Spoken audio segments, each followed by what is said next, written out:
Leviathan the Lost. But why now? After all this time. Why, what now? Oh, I'm not sure you'd believe me if I told you. After all we've been through. I doubt there's anything that could surprise me at this point. All right then. Rouse Joshua and meet me in the mess. We'll talk there.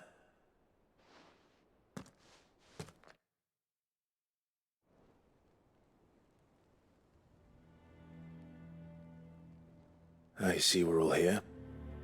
So, what is it this time? I'm not sure yet. The letter delivered to my chambers omitted a few crucial details. Do we know its provenance? That was one of the details it omitted.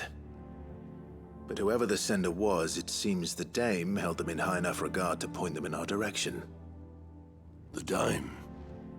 Well, she's not one to waste our time. It must be important. Important might be an understatement. If the letter is to be believed, Leviathan's dominant is in danger. And someone wants us to save him. Leviathan? So the Warden of Water has finally returned. What has it been? 100 years? More.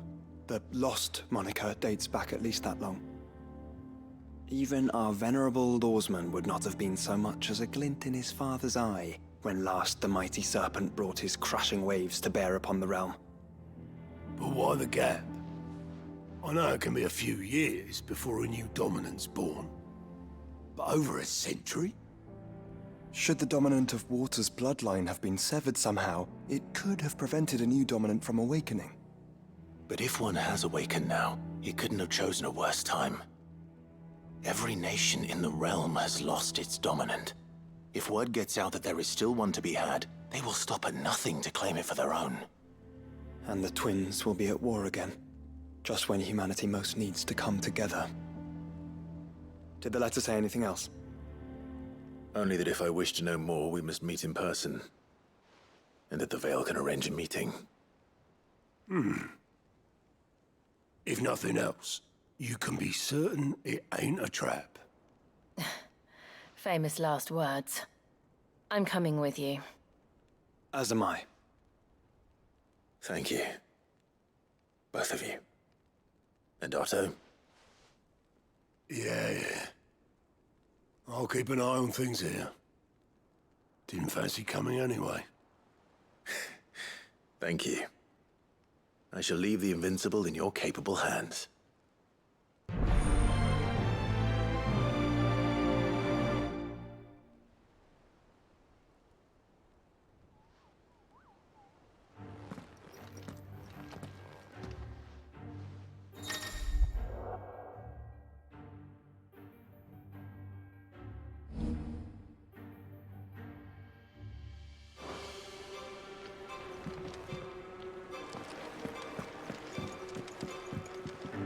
What will it be today?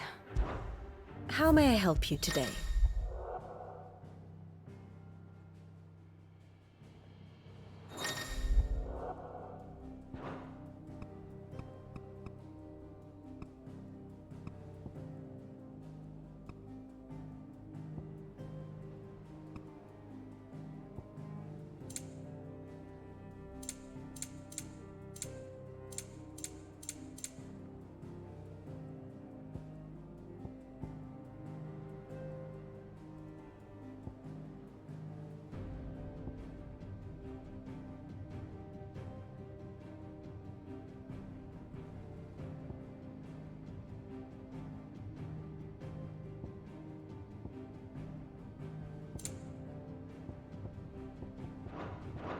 Thus ends today's lesson.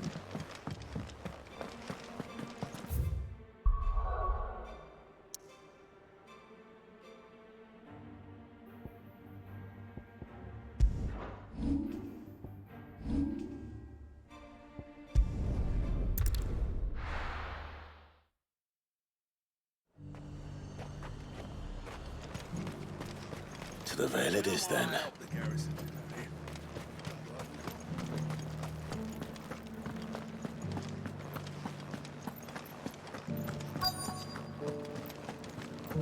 Looks like you've got a thirst. But enough talk. Fancy a peek behind the veil, my lord? I'm looking for a Layla. You found one. So, will your friends be joining in? Or just watching? We're not here for your services. We simply want to talk. What you do with your time is up to you. The price is still the same.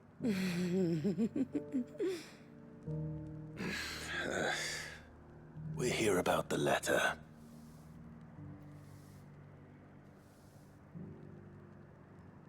Oh, sorry. I suppose you'll be wanting to know who wrote it then. Among other things. Look, I'm just the messenger here. There's only so much I can tell you. Specifically, A location, north of town, on the shore of Feist Bay. There you'll find a tent and the woman who can answer your questions. and that's all. Nothing else. Actually, one thing. There's more than flowers in the meadows these days. So keep that sword of yours to hand.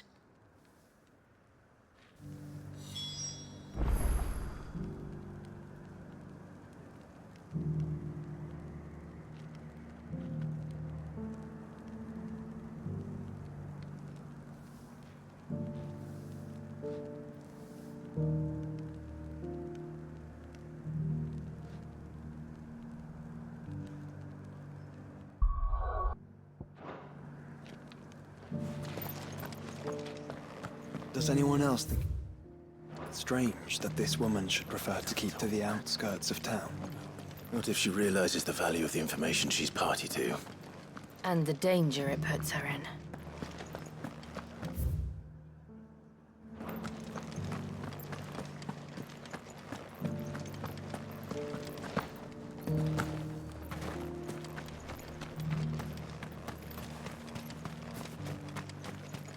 Those things didn't fight like men.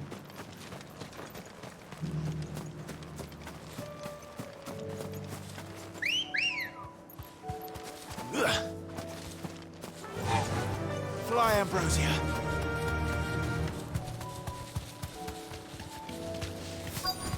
The tent is where Layla said it would be. Yes, but who awaits us inside?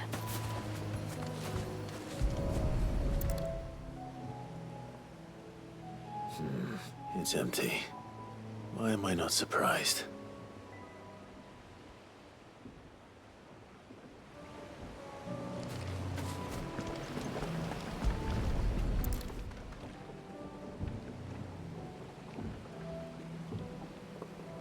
A boat. No prizes for guessing who that belongs to.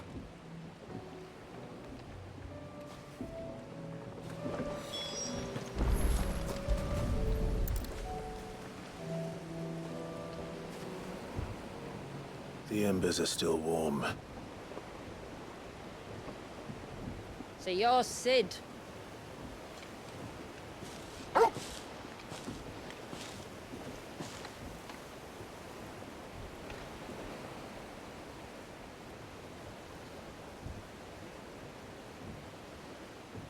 I suppose I must be. Which means you have me at a disadvantage. Apologies. I am Shula, tributary of Mysidia, final haven of the Moats of Water. The moats of water. The very tribe into which it was believed Leviathan's dominant was born. A people notable for their sapphire eyes and ivory hair. Yet that would be impossible, since the tribe famously... Vanished. Was exterminated. Despite the best efforts of both church and state, we are still very much alive. Though we've managed to keep that fact hidden from good Krieger's faithful for over a century. Along with Leviathan's dominant.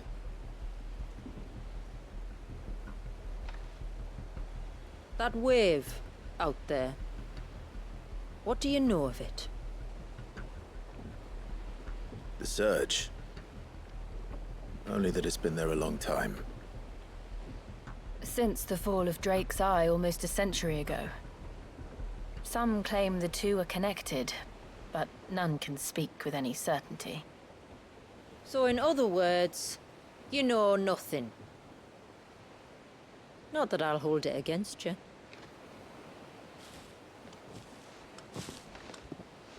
The wave was raised by Leviathan in an act of rage. Moments before the waters were stayed, and the icon and its dominant bound within. And you want us to? Rescue him. Yes. You see, a little bird told me about a certain outlaw with a singular knack for putting unruly dominants in their place. And ours is about as unruly as they get. For years, we've searched for someone who could hold their own against an icon. Someone just like you. So what do you say? Will you help us? What exactly did your dominant do to warrant this punishment? What did he do? He committed the greatest crime one of his kind can. He was born.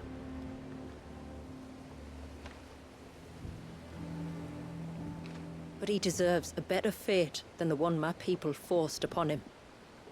He deserves to be free. As do we all. Very well. Far-fetched though your tale may seem, something tells me you speak in earnest. So we will do what we can for your dominant. But first, you will tell us everything you know about him and the means of his imprisonment. I can do better than that. I can show you. Care to take a trip across the bay? My people await you there. Lead the way.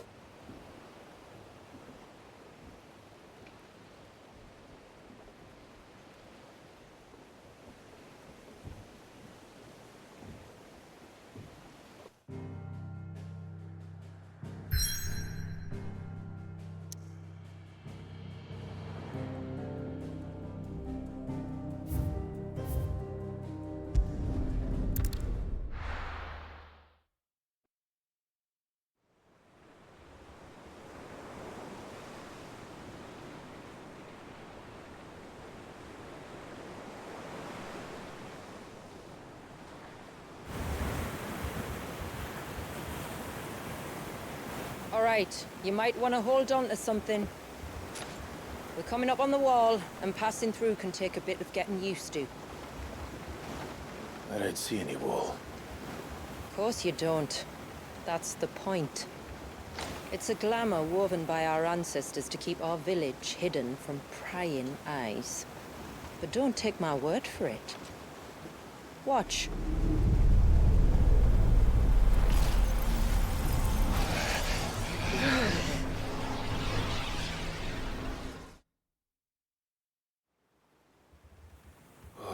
That was worse than a slug of Bacchus wine. Clive, the sky. It's blue, but how is that possible? You do know what a glamour is, don't you? Ours just happens to work both ways, and a good thing too. I wouldn't fancy staring at those sickly clouds every day.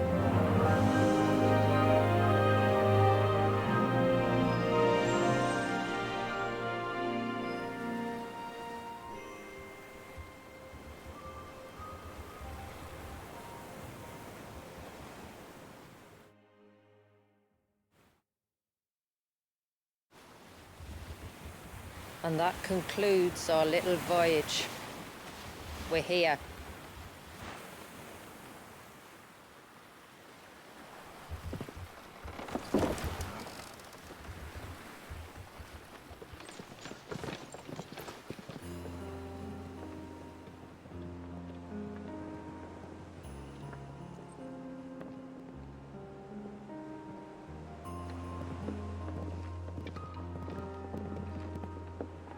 It's a long slog to the village, and a hard one. I hope you're up for a climb.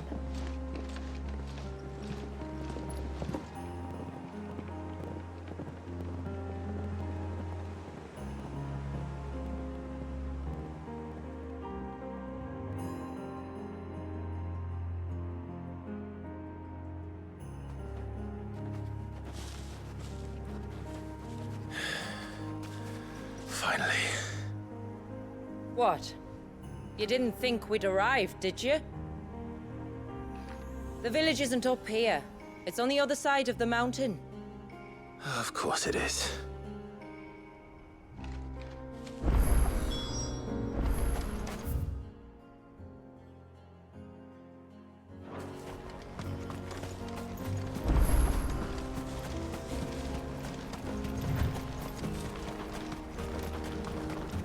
Watch yourself, Sid. This path can be treacherous. If not for the sheer drop, then for the beasts who prowl it. Thank you for the warning. And please, call me Clive. Sid is an alias. You will be pleased to learn, Lady Shula, that I have no such aliases.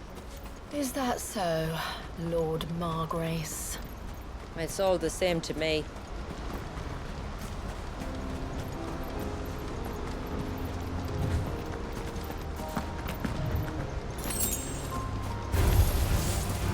Wondering when they'd pick up our scent. Stand back. We'll handle this. Oh, will you now? Shall I keep my axe and spells to myself then?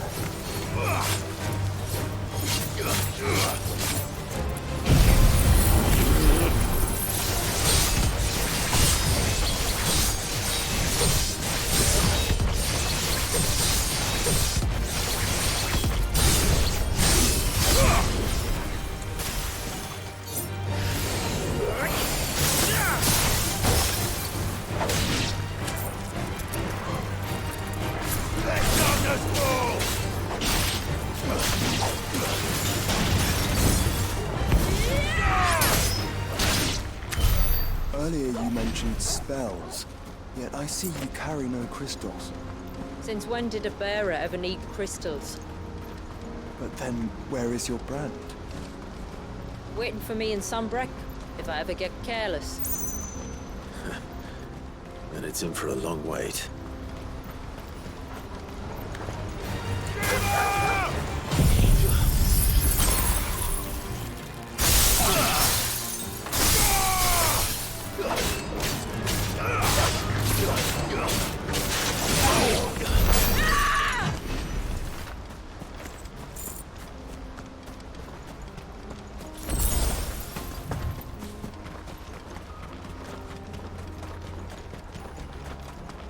We're almost at the summit.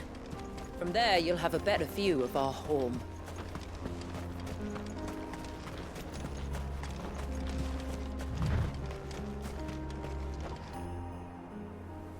Few have ever set eyes on what I'm about to show you. Just so you know. This is not what I expected. Welcome, my friends, to Mysidia.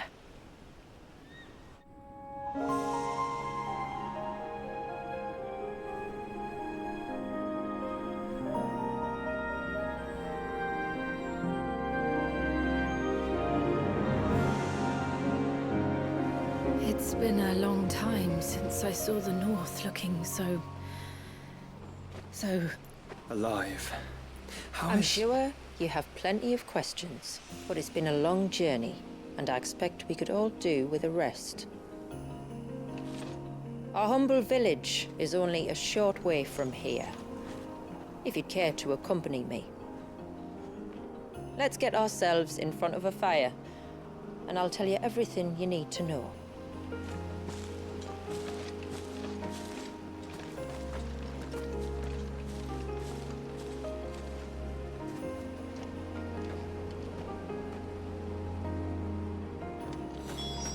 It's beautiful, Shula. And we aim to keep it that way.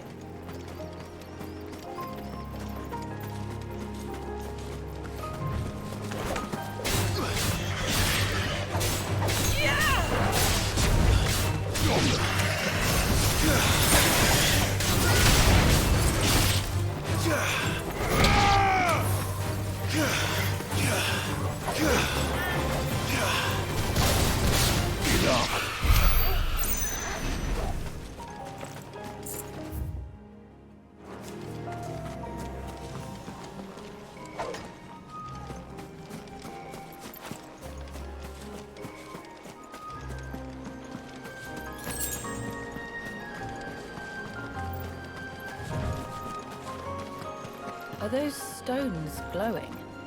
That's one of the cairns which maintain the glamour. Steer well clear.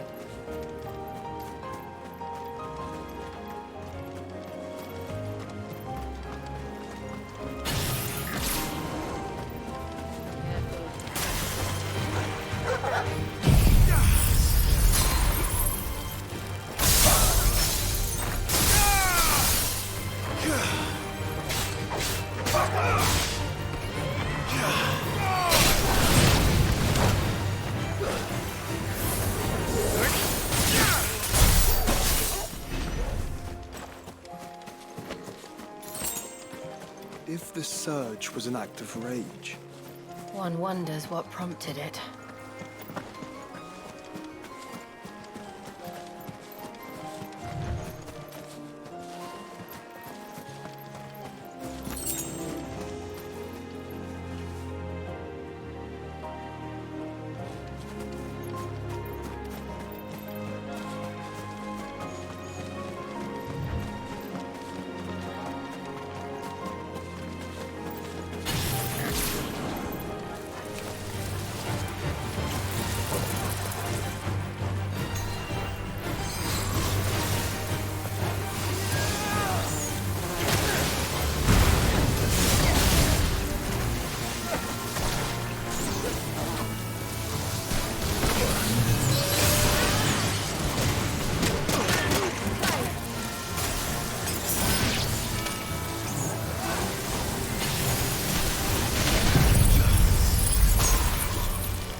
could we not have spared ourselves the mountain crossing by landing further north? In clear view of the bay?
on evening tides.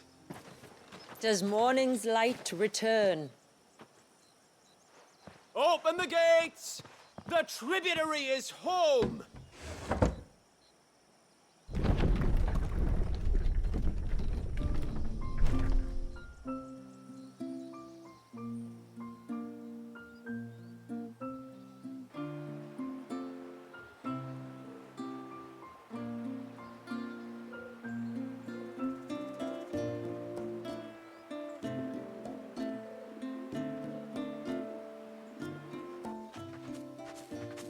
Outsiders? Well, I never. Look at the size of that dog. All right now, back to your duties. You'll have to forgive my people their curiosity. We don't get many visitors. Or any, truth be told. Then we are honored to be the first. This is quite extraordinary. Like stepping into another world. So do you believe me now? You've made it difficult not to, my lady. But how did your people chance to settle here in the north? Unless I am much mistaken, the moats of water long called the coasts of southern Ash their home. Until Drake's Horn fell and the Blight forced them ever inland, where... We met our doom, along with our dominant. I see you've read the Gregorian Church's account, but perhaps you'd like to hear ours. That building over there is the Witten Hall. It's where my people gather to discuss matters of import. We can speak more inside, once the place is ready to receive you. It shouldn't take long, but you're welcome to explore the village while I see to things. Thank you. We'll do just that.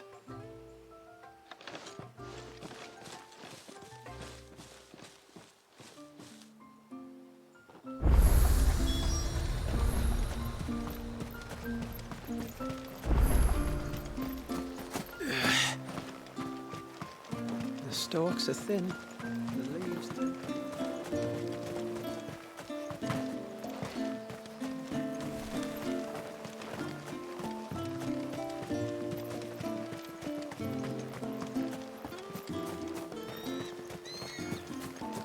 I'm sorry, but I don't like it.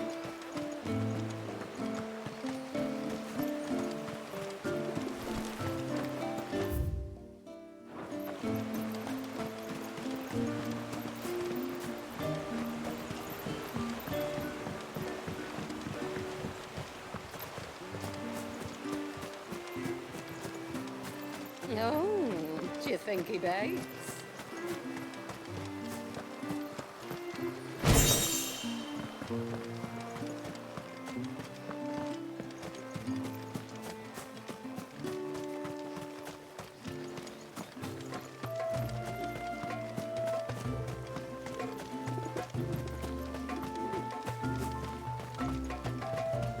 Did you hear that, girl? Suddenly, there were curls everywhere I looked.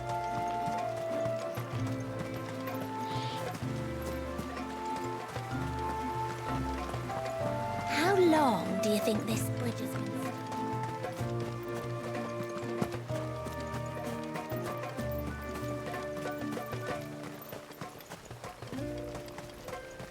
Intruders! We must flee.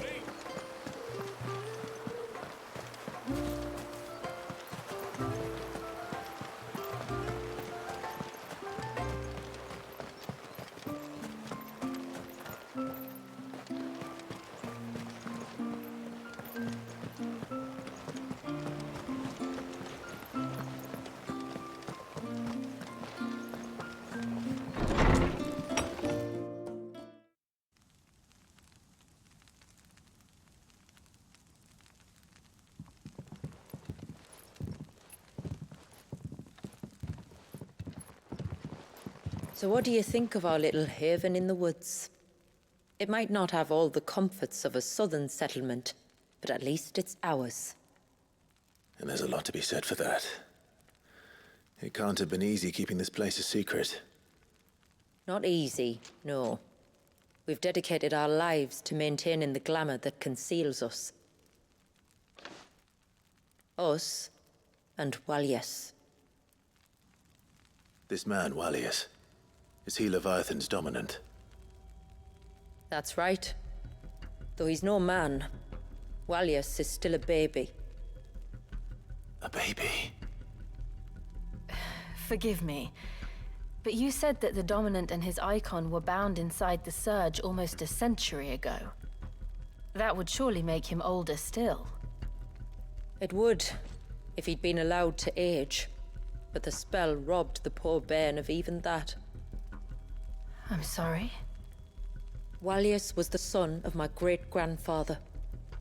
Leviathan awoke within him almost immediately. But instead of allowing the lad to live out his life as a valued member of the community,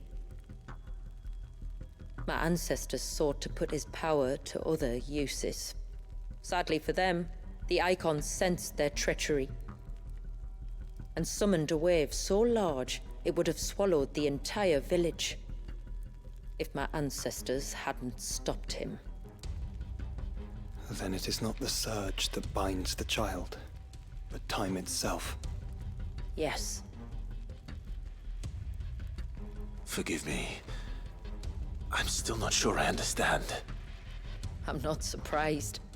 It isn't the easiest thing to explain. Which is why it might be better if I took you to see him. Show you exactly what he has to endure. That is why we came. Then let us be off. There's a road that leads north from the village. It'll take us right into the Surge.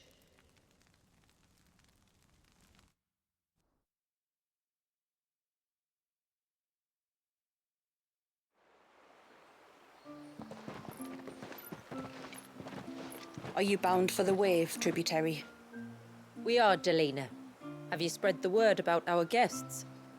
I have. Everyone knows to treat them as family. You shouldn't have any trouble now, but just in case, I would have you accept this symbol of our people.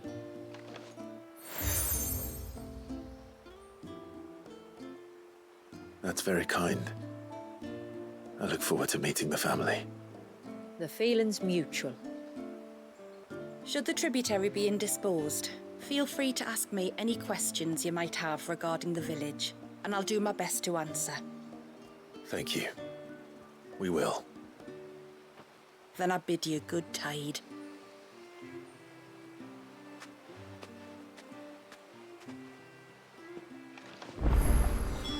Our storehouse lies across the bridge.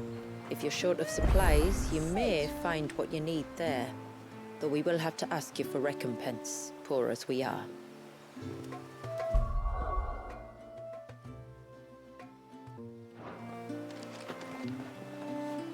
You are Sid, aren't you? The man the tributary told us about? I wonder if you could help me. With what exactly? Oh, nothing too troublesome. Do you know my husband, Pavat? He's the village smith, among other things. Anyway, his name day's not far off, and I wanted to make a gift for him. He's a craftsman, you see, and he's been fretting about running low on the flowers he uses for dye making, so I wondered if you might collect some for me and give them to him. Would this gift not be better coming from you? Perhaps, but it can't, for reasons I can't go into. Please, I know it sounds daft, but I'd be ever so grateful.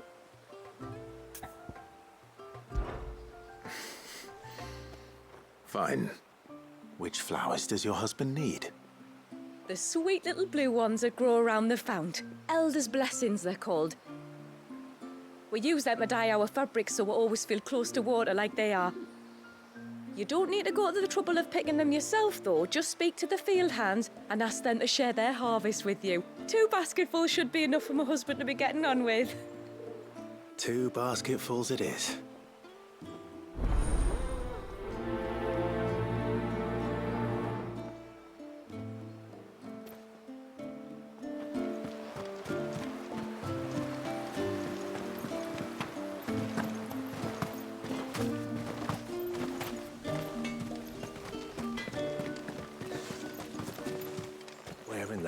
blue heavens has that girl got to?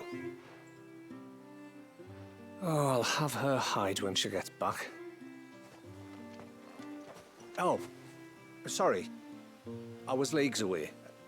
How can I help you? If you're after something from the storehouse, it's actually my wife you'll want to talk to. She will have to charge you for the goods, though. Not that we'd fleece you or anything. It's just, you know, needs must. I understand. Saying that, she might not be able to get anything down for you for a bit. Ah, right. She's got her hands full with the inventory, you see. It should have been my daughter's job, really, but the willful little Rills decided to make herself scarce. Ah, the heavens only know where that girl's got to. If you'd like me to keep an eye out for her. Oh, no. I couldn't ask that of an outsider.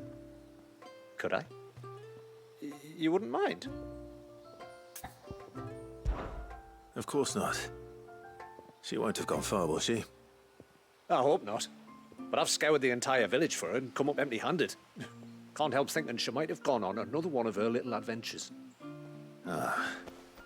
A free spirit, is she? Aye, that she is. Can't get her to sit still. Especially once you heard you lot were on your way. Outsiders! You should have seen her little eyes light up. Oh, if she wanted to watch you arrive, she'd have made for the low gate where you first came in. The guard there might have spotted her. Maybe you could ask him. Ruka, her name is. All right. I'll let you know if I find her. Try not to worry.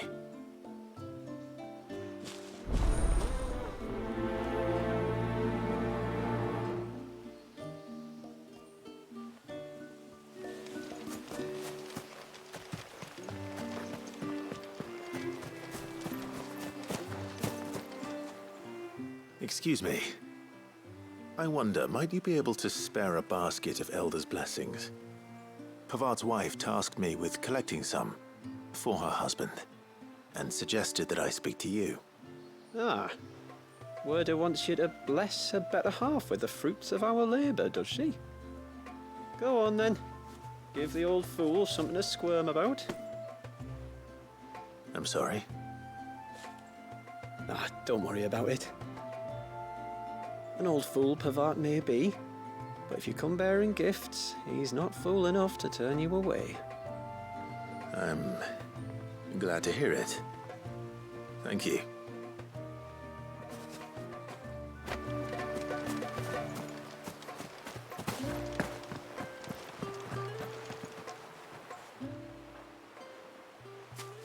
Ah, welcome to Haven, friend. Thank you. Forgive my presumptuousness, but the smith's wife has asked me to make her husband a present of some Elder's blessings. 2 basketfuls, to be precise. Well, I have one, if that's any help. It is. I'm much obliged. They really are beautiful. Aren't they just? Though that's not the only reason they have a special place in our hearts. Legend has it that when our people fled from Ash, the tributary of the time took some seeds with them. And as they wandered high and low across the Twins, he'd plant them wherever they stopped for water. Every elder since has done the same. So when we finally put down roots here in Mysidia, the flowers did too.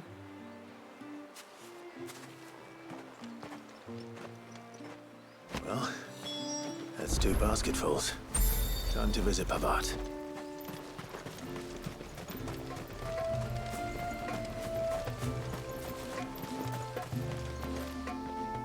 Excuse me. You haven't seen the storekeeper's daughter, have you? Little Ruka? I have, as it happens. She went out through the gate not long ago. Out of the village? Alone? Aye, she does it all the time. There's a path off to the left which leads down to the river. Nice little spot, that. It's safe as you like. The beasts of the mountain don't dare come so close to the village. That's where she'll be. Go and have a look if you don't believe me. I will.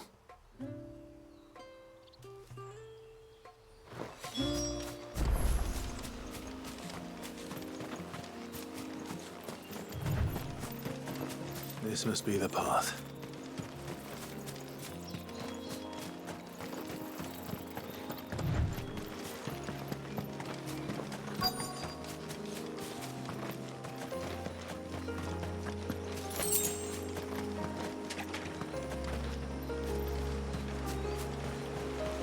They're not here.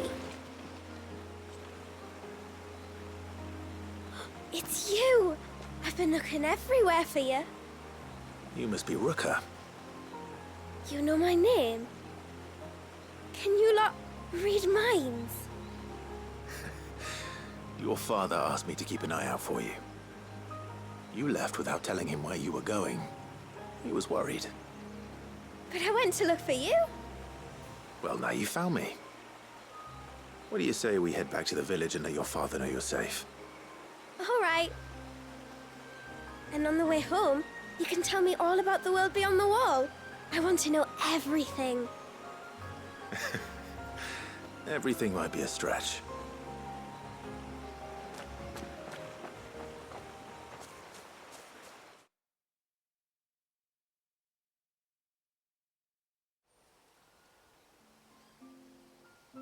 Thank you for bringing her home. And sorry for the trouble. Oh, no. It was a pleasure. Daddy, did you know that there are villages 10 times as big as Haven in the outside world? 10 times! Cities, they call them. And in these cities, they have great big walls and towers and castles. Oh, to think I was worried. You can tell me all about the outside world later, Sweet Pea. Now go and help your mum with the stores. All right.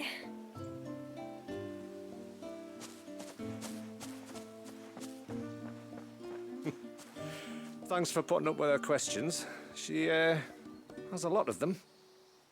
One of the big ones being, what are the people beyond the wall like? Reckon you've made a good first impression. Are we the only ones she's ever met? That you are. The rest of the world can't know we're here, so we'll have to be very careful who we're letting in and out. A few of us might make the occasional trip to shore for supplies, but for the most part, we'll make do with what we've got, including what the old Northerners left us. Yes. You built on top of the old ruins, didn't you? Well, they're made for fine foundations. Their masons clearly knew what they were doing. That's one thing we don't have to worry about. Oh, it's everything else that's the problem. Medicines, metals for tool making, anything like that. We have to dress up as traveling merchants and make a trip to the outside and pray to every cloud in the heavens that nobody sees through us. Which explains why you need Gil. Aye. And now Ruka's back, my wife should be free to assist you with any potential purchases. So please, do make good use of our stores, because we fully intend to make good use of your coin. I'll be sure to keep my purse strings loose.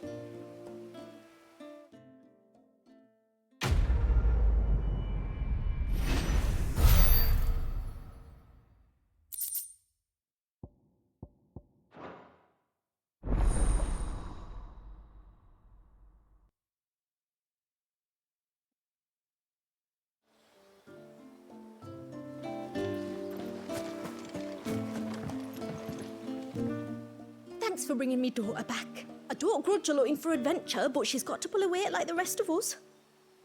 Anyway, now we've got the inventory done, I can attend to my own tasks, like seeing to our visitors' needs. So, was the route you wanted? I will have to charge you.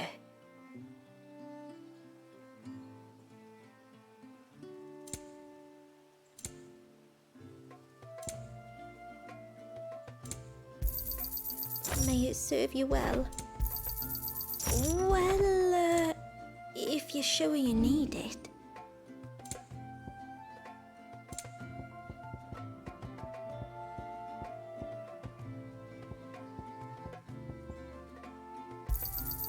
Anything else? This is all we can pay.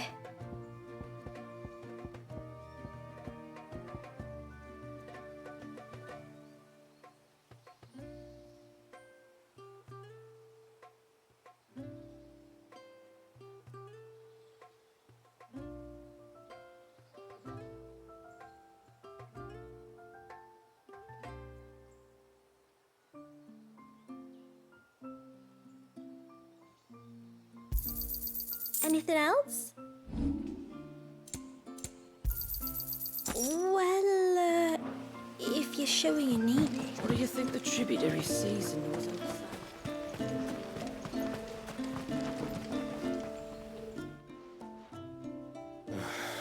What do you want? Your wife asked me to bring you these flowers.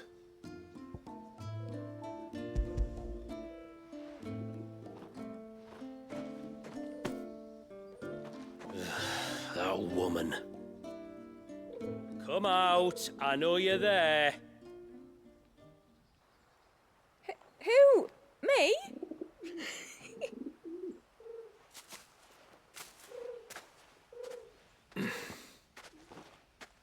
Would either of you care to explain what's going on? I'm sorry. I didn't mean to deceive you. It's just, my husband can be a bit standoffish at times, and I thought this might be a good way for the two of you to get acquainted. What with you being a swordsman like, and him being the only smith in the village. It'd be a shame if you couldn't turn to him for help. The only reason he couldn't turn to me for help is because I had my hands full with all the orders you lot dumped on me. I'm pretty much done with them now, though. But, for the record, the tributary said that we were to lend you outsiders our aid, and that's exactly what I was planning to do. With or without my darling wife's meddling. Still, here we are. Acquainted. So, if there's out you need, just bring us the materials, all right? All right. All right, then. And tar for the flowers. I was running low. You use them for dyeing, I hear. Aye. Crush the petals and it makes a fine and lasting blue. We use it to stain the cloth for our tunics and pennons. To remind us where we come from, like. As modes of water. Children of the sea. That's right. The pattern, too, was left by our ancestors.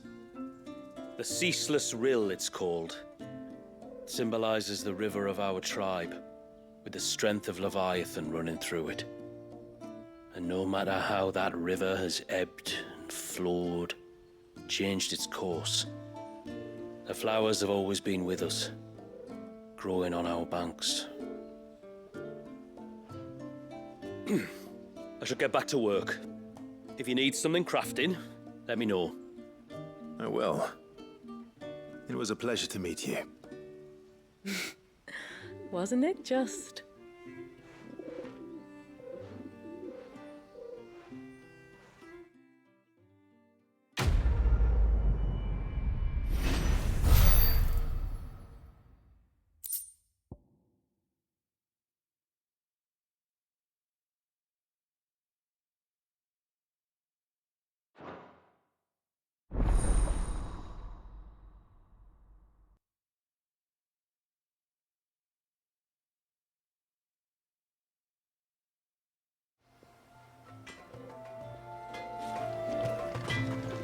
What is it you want?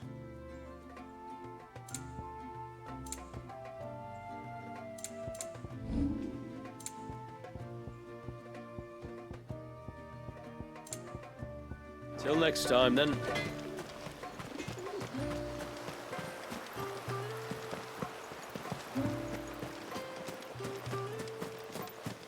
The poor things are as pale as ghosts.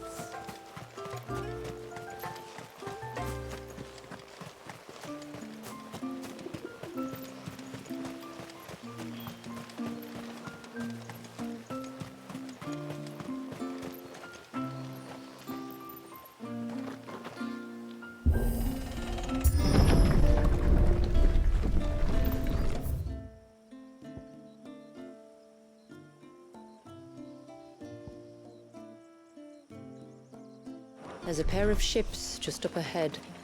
Ships? But are we not still leagues from the shore?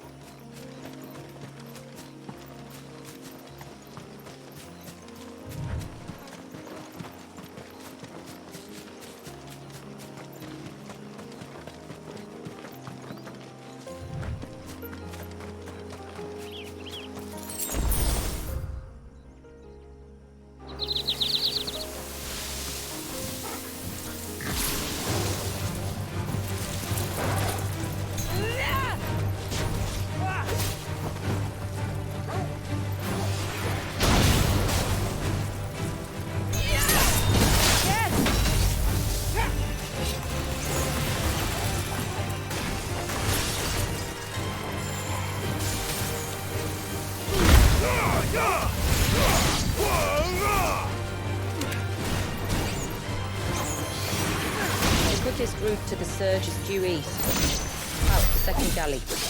Shula, how did these ships come to be here?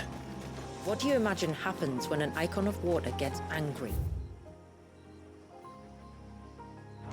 Really, brother, did you have to ask?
Tongarees.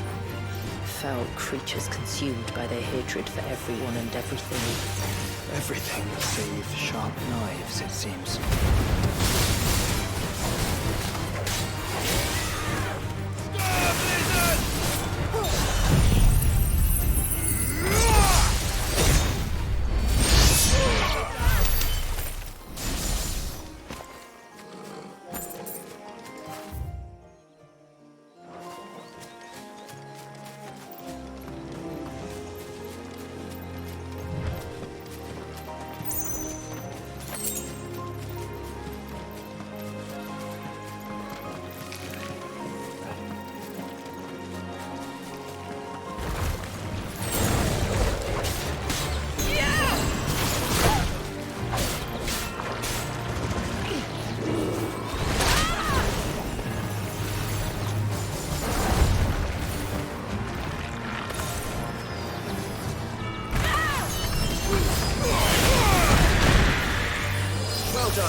can smell the sea. It's not far now.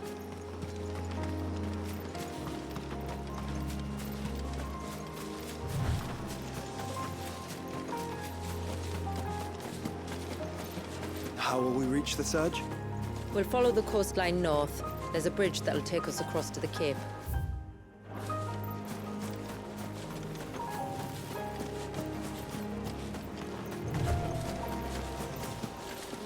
You don't want to go down there. Trust me. Do I even want to ask why?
It's what prevents the surge from being reclaimed by the sea.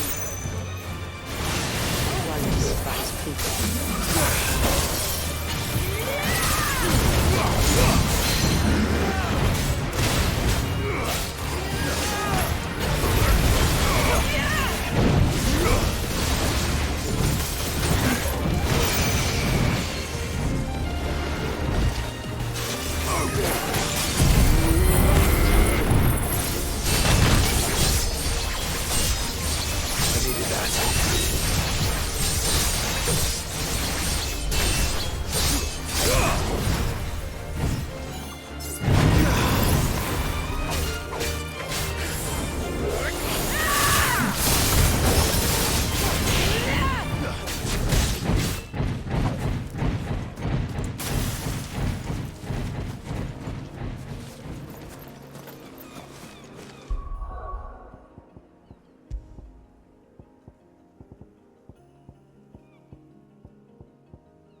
You said before that the child is bound within the surge. But you've yet to tell us how we're meant to reach him. I trust we won't have to hold our breath. No. The surge wraps around the cape without engulfing it. If we continue to its tip, there is a path down to the seabed. And the wave's origin. All right. It won't be the first dominant we've met at the bottom of the ocean.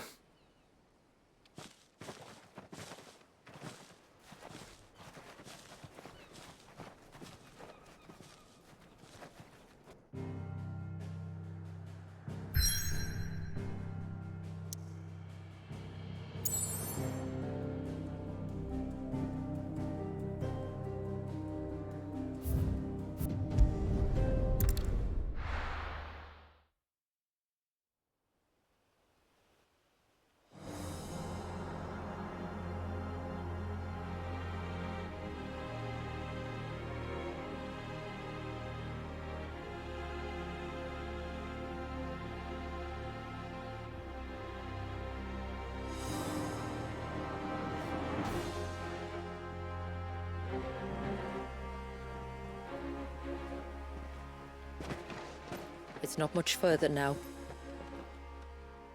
The path seems well kept. Do you and the villagers often come this way? Only me. Once every new moon without fail. It is my duty both as village elder and Walius's descendant. But surely no one blames you for what happened. Why should you bear the responsibility alone? You misunderstand. I do it because I want to show him that he isn't alone, and that there are still some of us who would see an end to his suffering. Suffering you will soon witness with your own eyes.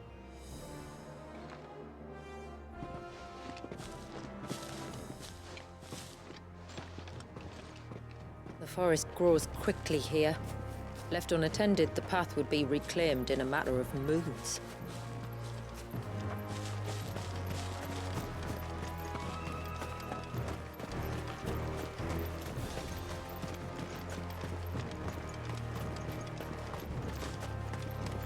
Does the light point the way to the child? It does indeed.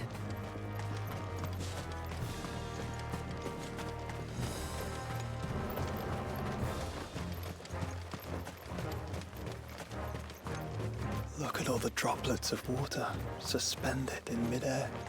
Where they have remained untouched by time for 80 summers.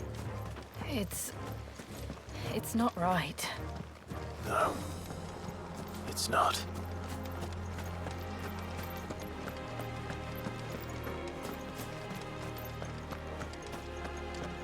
There. Up ahead.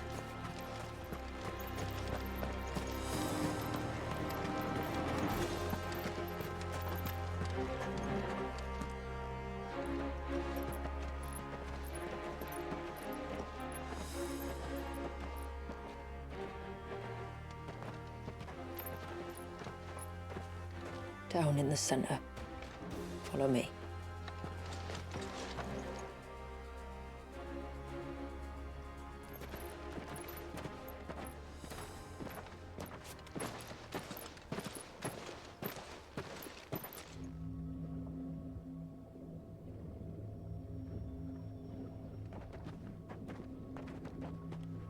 He's still primed. I'll never forget my first priming. The fear. And I was old enough to understand what was happening. One can only imagine how this poor child felt. He is the victim of an unforgivable sin. Committed by people who saw him as nothing but a means to an end. He must be so frightened. Then I'll ease his burden. You don't mean? I'm not going to hurt him. Contrary to the tales, I don't go around killing dominants for no reason. What if I told you there was a way to remove Wallace's icon? I tell you, you were a madman. It's hard to believe, I know. But it can be done. Though, it isn't without its risks. Part of the icon remains no matter what. So, it might still come to violence. I don't know. It depends on the dominant. I've seen things end well, and I've seen things spiral out of control. But I do know one thing. If we turn our backs on this child, there will be no end to his suffering. And I think that a worse fate than the alternative. Don't you?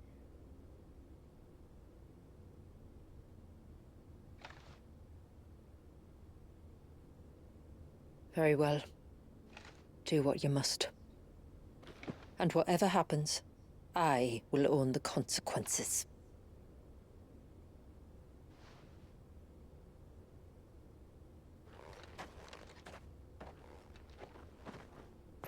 Don't be afraid, little one. Let me bear the weight.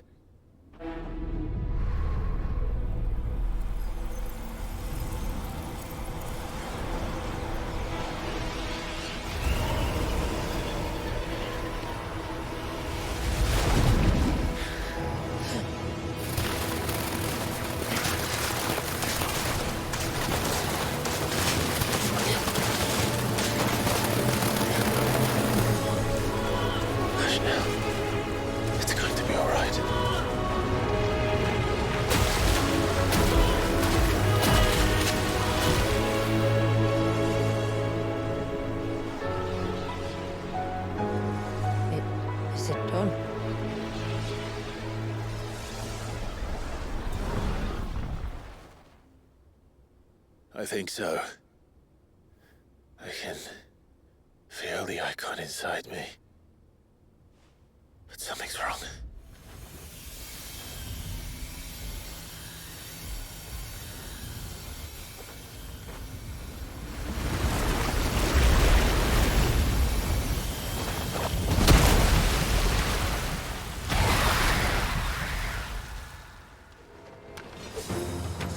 He wasn't just afraid.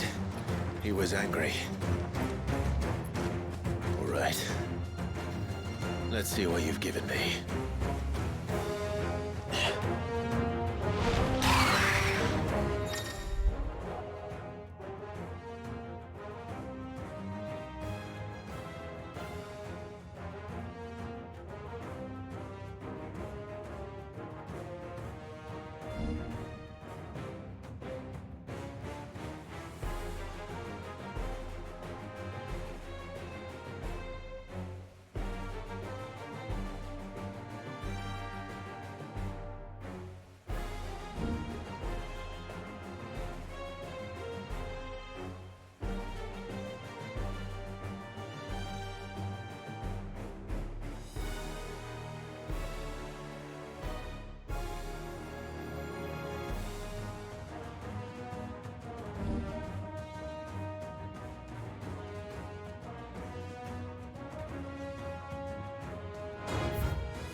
Leviathan!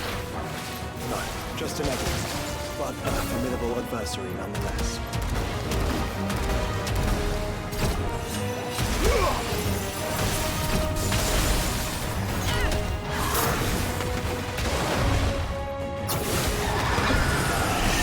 Oh, look. It has friends.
Is everyone all right? He seems calmer now. You said Walius was frozen in time. But he knew we were here. How? I don't know. He's never reacted to anything or anyone. Until now. The child has been bound for nigh on a century. If he has been conscious from the first, we must remove the seal at once. It's not that simple. I wish it were, but... there's more to this tale.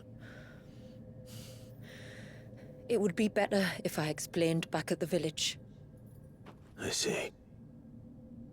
Then let's return before it gets dark.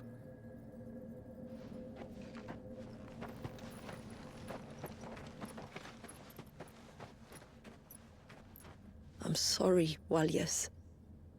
I will make this right.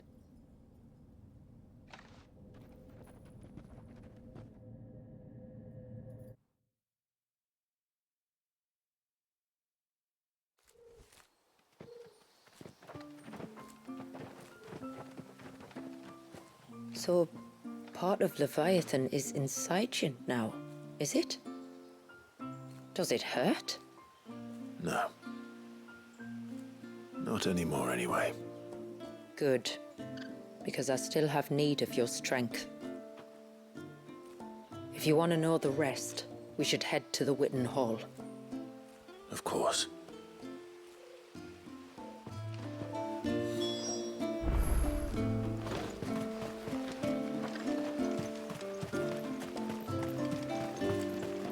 Look, Dad. She reads.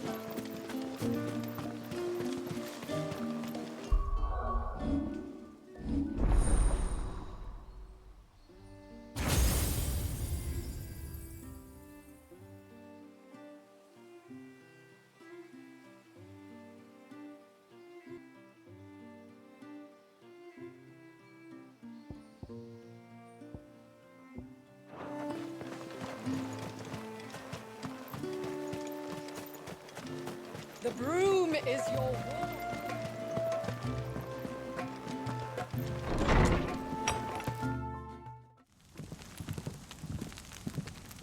To understand the spell which binds Walius, you must first know who we are, and what drove my forebears to commit such an atrocity.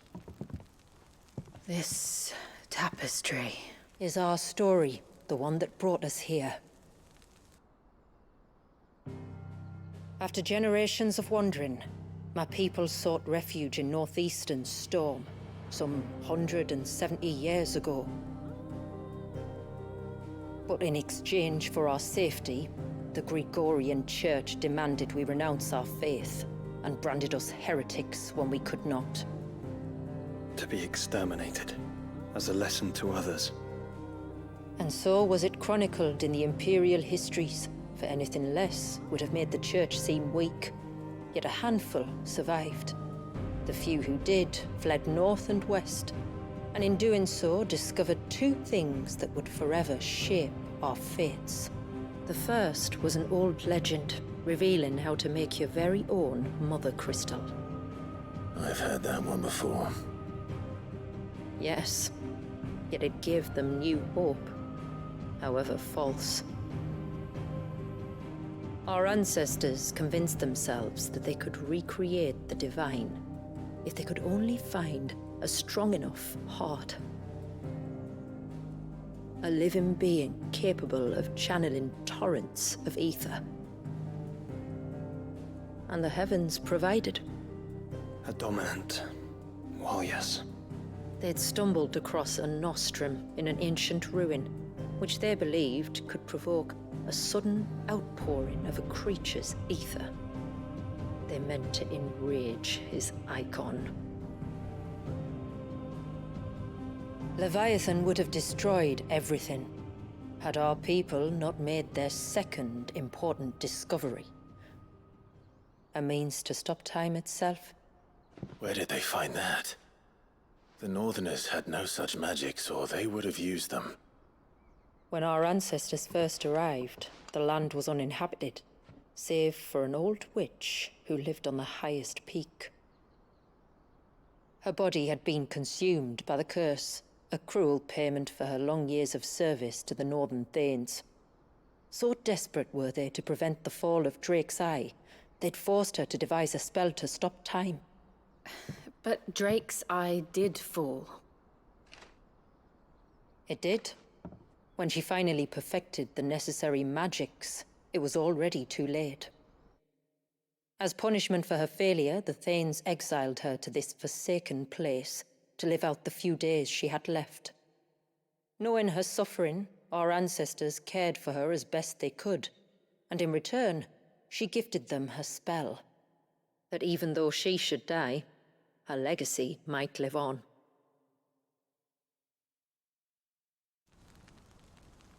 So armed with both the knowledge of the ancients and the secrets of time, our ancestors settled upon an ambitious plan. They would create a new Mother Crystal and enchant it that it might endure for all eternity. Thus would our people's wandering, our suffering, finally end, and prosperity visit us once more. And all it would require was the sacrifice of a single child. A small price to pay, or so they believed. Another victim of man's blind reliance on the Mother Crystals. So we know the seal source. How do we break it and restore the flow of time? Do you recall the dome of light on top of the cliffs to the west? Inside lie the ruins of an old temple. It was there that the witch built the Vare, a conduit of sorts that channels her remaining ether into the surge. But it's been a long time since anyone set foot in the place. And now, there are others who claim it as their own. Then we shall go prepared for a fight. That said, it may be best if one of us stays behind. You think the village could be in danger? We saw the ether flow from Wallius in all directions, but only encountered a single familiar. There will be more. And should even one make its way here, I doubt the walls could hold it back for long. Then I shall stay. The Phoenix will see your people safe, tributary. You have my thanks. Very well. We should depart at once. I fear time may no longer be a luxury we can afford.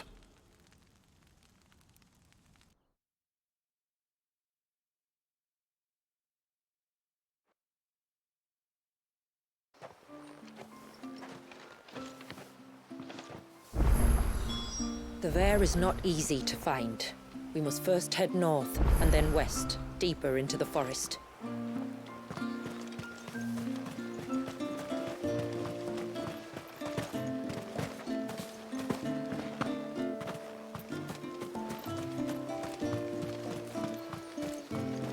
Hail, stranger. Are you a rider by any chance? I am. What gave me away? Oh, I can smell it on you. The scent of the stables. And not just any stables. Something tells me you've never been one to ride half-starved birds with chine gall and wet beak. If I had a guess, I'd say your bird eats only the finest greens and has her feathers groomed twice a day with a curl hairbrush. Nothing but the best for my ambrosia. Ambrosia, eh? Pretty name. What's she like? Well, she's tall and strong. And her feathers are as white as snow. You're joking. You've got a white chocobo. I have, yes. I suppose they are rather rare. This I've got to see. Can you bring her here? I would if I could, but I doubt Shula's skiff could hold her. Me dad's got a boat. And he's ferried chocobos before. You could get him to bring her. It'd be perfect timing and all. He's preparing for a trip beyond the wall as we speak. I'm sure he'd help you if you asked. He would. Well, I don't suppose it would hurt to have Ambrosia around. All right then. Where could I find your father? He'll be in the storehouse on the other side of the brook. Tell him Manda sent you.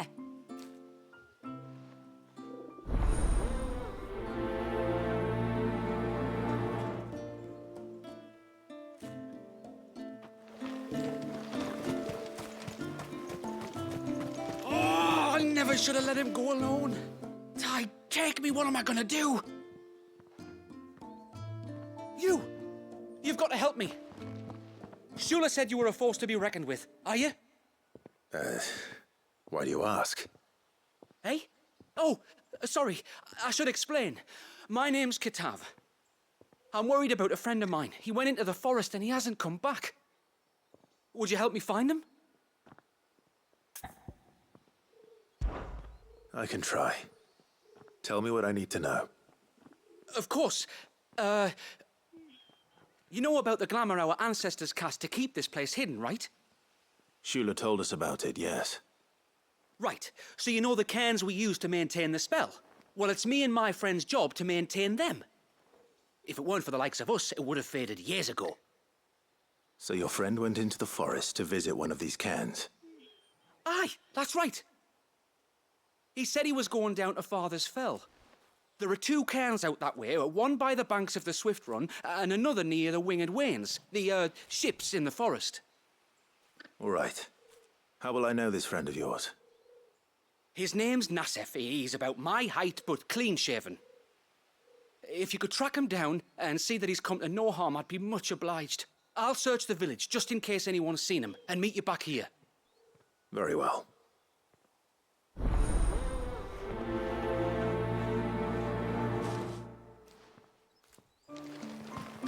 One cairn by the ships, another by the river. Better get moving.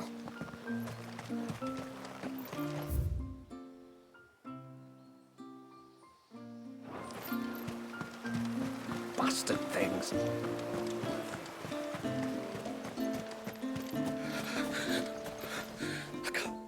Just try to breathe. That's it. Is everything all right? Ah, you're the outsider. I'm Fannet, healer by trade. And this is Talor, one of my patients. He took ill not long after you arrived. Nothing too serious, I hope. I hope so too, But? This affliction, it's like nothing I've ever seen before. He complains of feeling chilled to the bone, but there's no fever to go with it. And my most powerful antalgic hasn't done a thing to ease the pain in his chest. I'm starting to wonder if his condition might require a different kind of treatment altogether. Shula said that you were here to help us. You couldn't help me, could you? I'd be happy to. If I can. You can, don't worry. All I need you to do is speak to Talor's son, Pavat, over at the forge, and ask if he knows what his father was up to before he came down sick. Something must have caused this, and I want to find out what. The trouble is, Talor's too weak to speak, and I can't leave his side for long. So while you talk to Pavat, I'll pay his wife word a quick visit, just in case she knows anything. All right.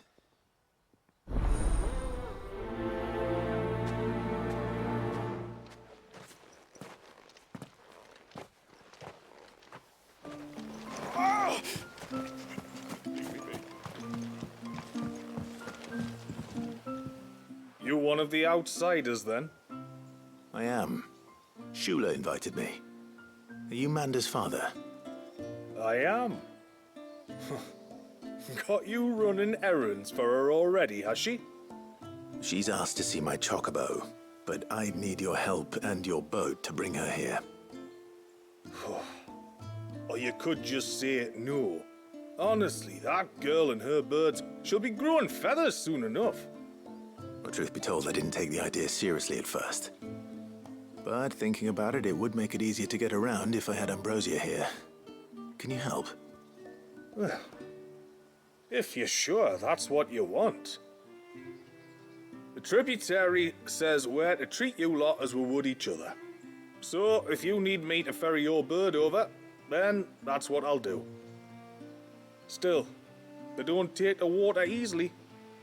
I'll need you to bring us a mimic goat or two to keep her calm on the journey over. And where would I find one of those? Oh, don't ask me. It's been years since I last brought a chocobo across the bay, and I'm told the world's changed a fair bit since then. Where do you usually get your stable supplies from? Well, the man who made Ambrosius tack lived in Martha's Rest, and if I remember correctly, he traded in chocobo feed too. So I suppose I'll go and ask him. I'll be sailing over to Northreach soon to pick up some supplies. While I do that, you collect your bird and your gourd, and then meet me by the shore. Just don't take too long, all right?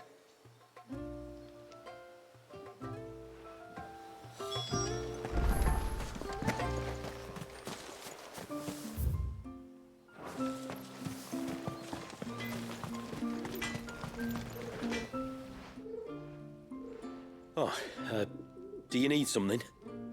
I do, though not from the forge. Fanet asked me to speak with you. She's looking into the cause of your father's illness and wondered if you could shed any light on the matter. I see. Sorry. She shouldn't have dragged you into this. It's no trouble, really. Tell me, did your father do anything out of the ordinary before he fell ill? Not that I know of. But then I hardly see him. He's always out and about, like. Well, at least he was. Suppose he might have been a bit more fidgety than usual, but apart from that. When you say out and about, where does he usually go? Just round the village. Wanders over to Valisthea's place most days. He's a fisher who lives on the other side of the fount. They're old friends. Maybe he knows something I don't. Maybe. I'll go and speak with him. No sign of the child. She showed them the surge.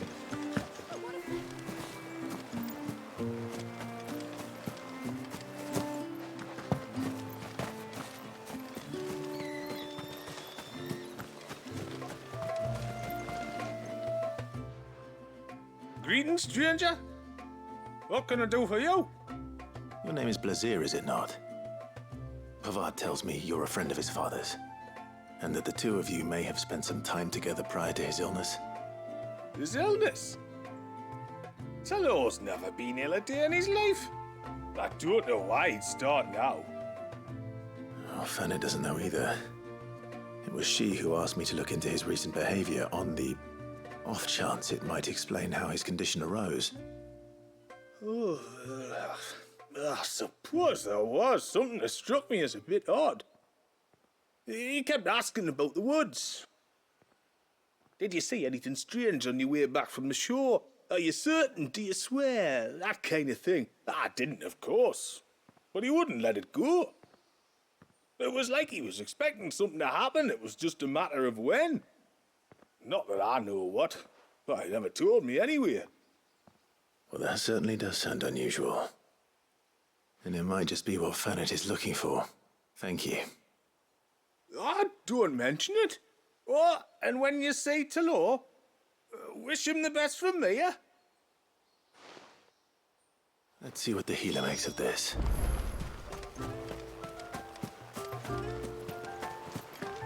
If we pick too many of the flowers, won't be enough left.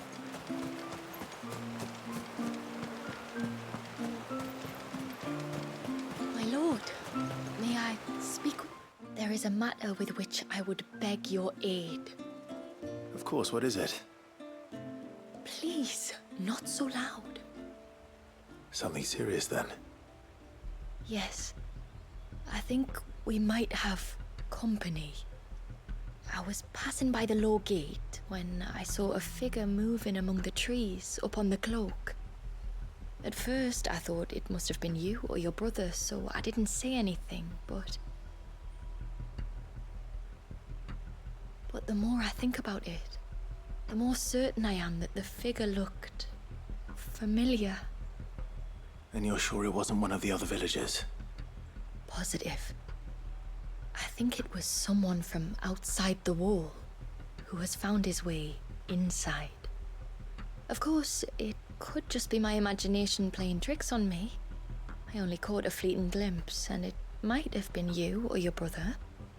But if it is who I think it is, we cannot allow him to leave now that he knows we're here. Would you go and see? Oh, he won't try to hurt you, believe me. Given what lurks in the forest, the only one likely to get hurt is him. Very well. Whether the man you saw is who you believe him to be or not, we need to know. It may yet be someone else entirely. Someone who means your people, or my people, harm. Perhaps. Just promise me that if you do find someone up there... Don't worry. I won't draw my sword unless I need to. Thank you.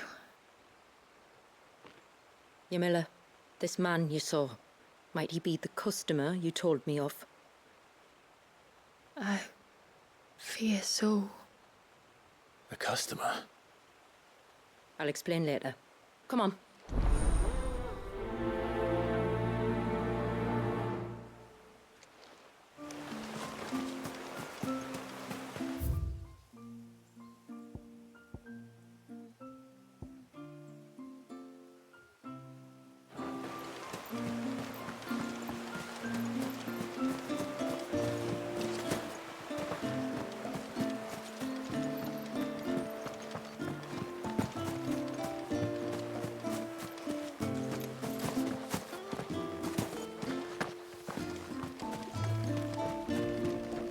Reckon my steel's just as good as any.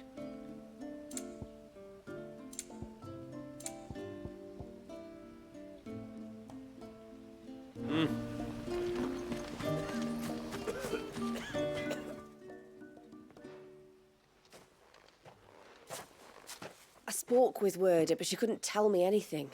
Did you have any better luck? Nothing conclusive. But there was one thing.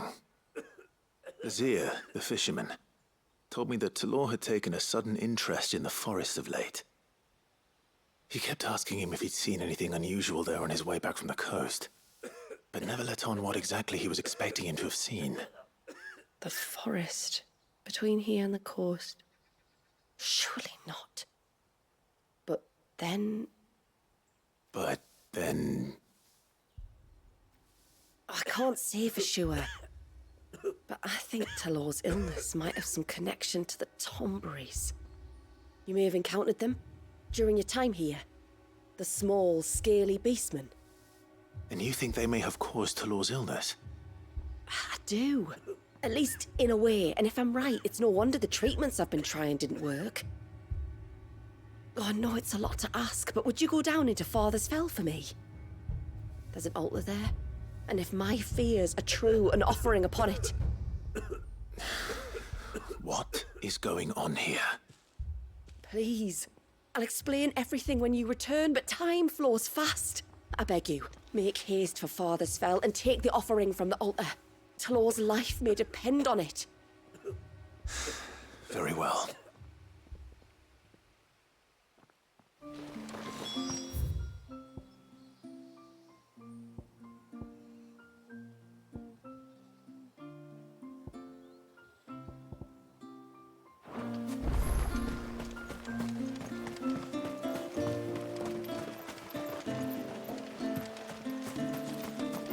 She wouldn't hear me.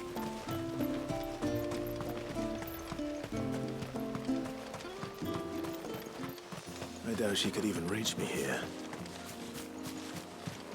I doubt even Ambrosia could find me here.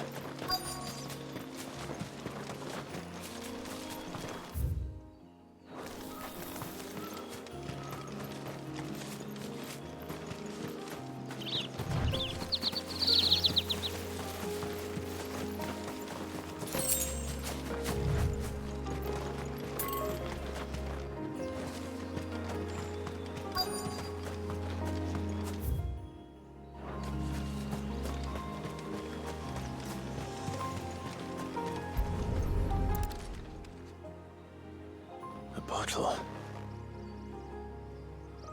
Breath of the Arbor. Perfume from Sunbrag. Looks expensive, too. Who's there? Stop!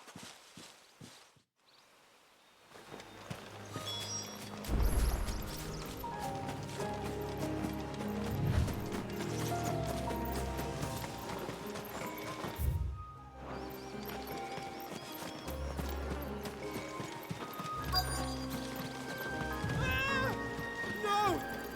No! Hang on! I'm coming!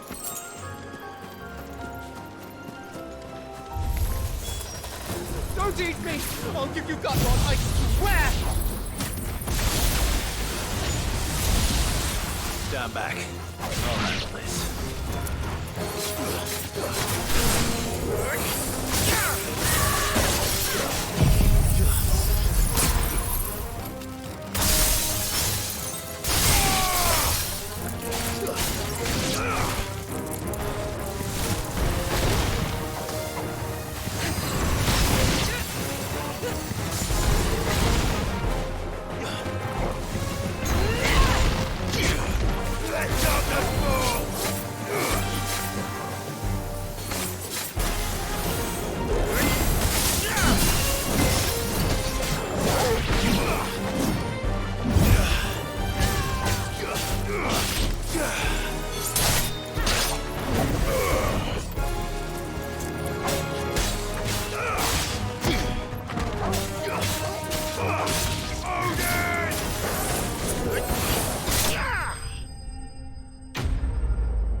Are you all right?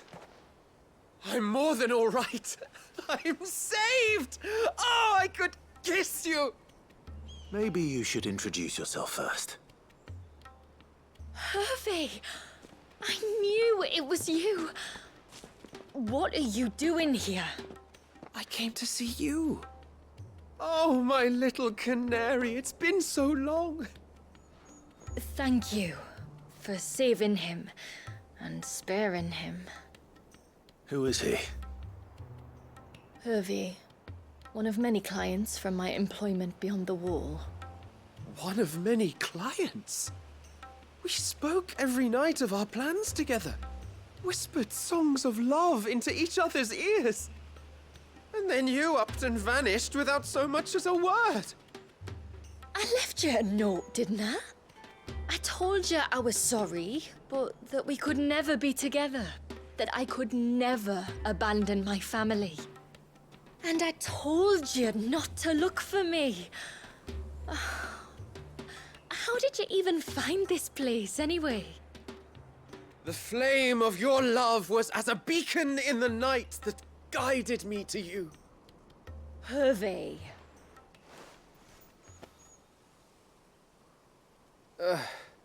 I was walking by the coast near Northreach when I saw a lady who looked like you.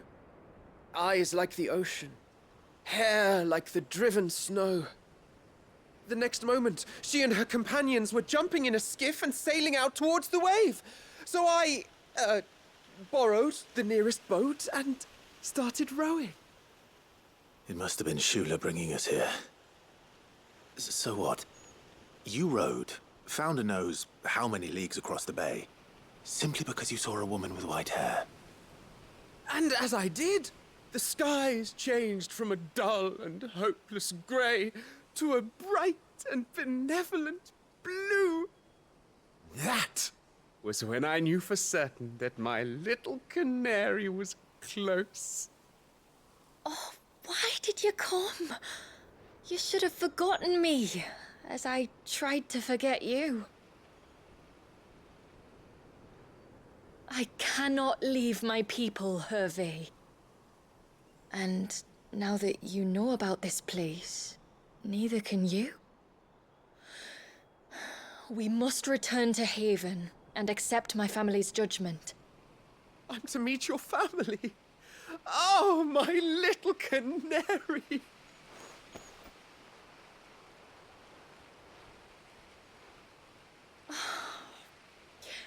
Please, come and see me later. You did as I asked, and you must be rewarded for it. But first, follow me, Hervé. Ah, to the end of the world and beyond.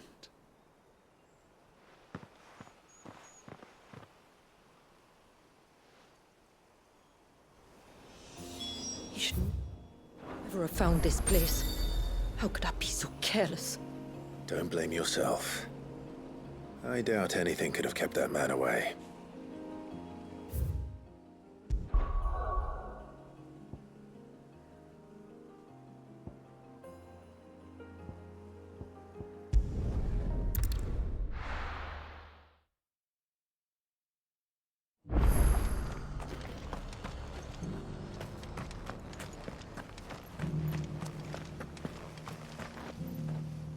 I remember you.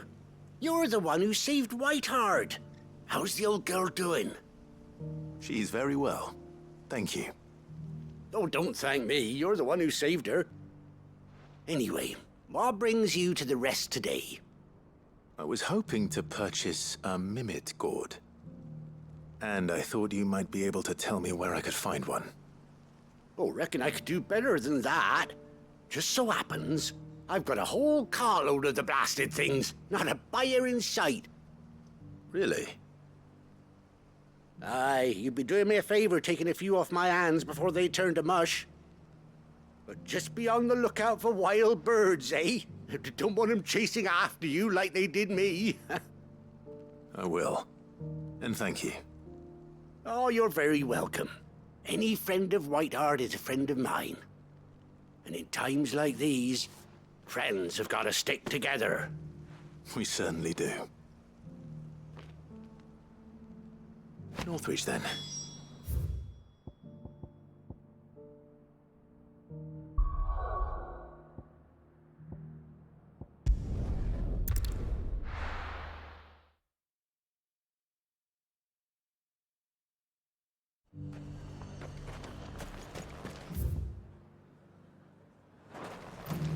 And how might I help the garrison today?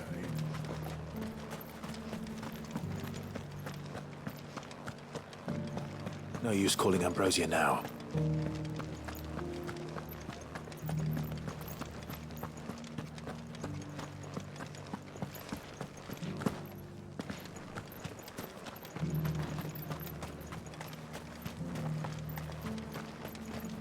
Those things didn't fight like men.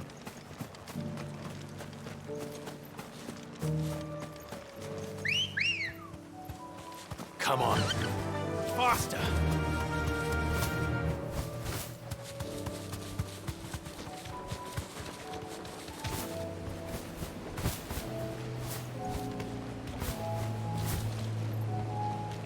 Straight home now.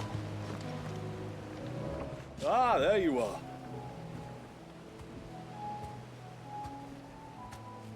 And this must be Ambrosia, was it? Oh, she's a real beauty, isn't she? I have the mimic or two. Here.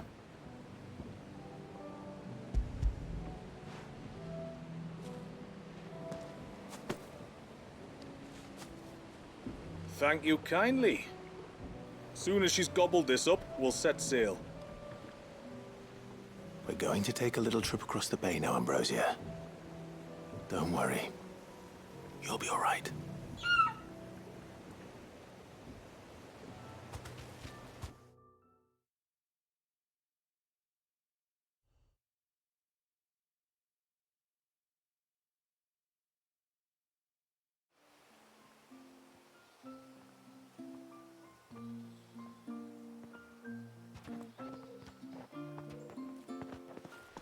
Well, we made it. You didn't all? She is as white as snow. You're beautiful, aren't you, girl? Brave, too. She was calm as you like on the journey over. The mimic gourd will have played its part, of course, but passing through the walls enough to spook most birds even then. Not this one, though. Ambrosia's been through a lot. I doubt there's much that could unnerve her now. Not with a beloved master by her side. No. It's you who looks after me, isn't it, girl? Anyway, thanks for bringing her here. I hope I can breed a bird like her someday. And if you and Ambrosia need ferrying back to Northreach, you only need say the word. Thank you. But I think we might explore Mysidia together. What do you say, Ambrosia?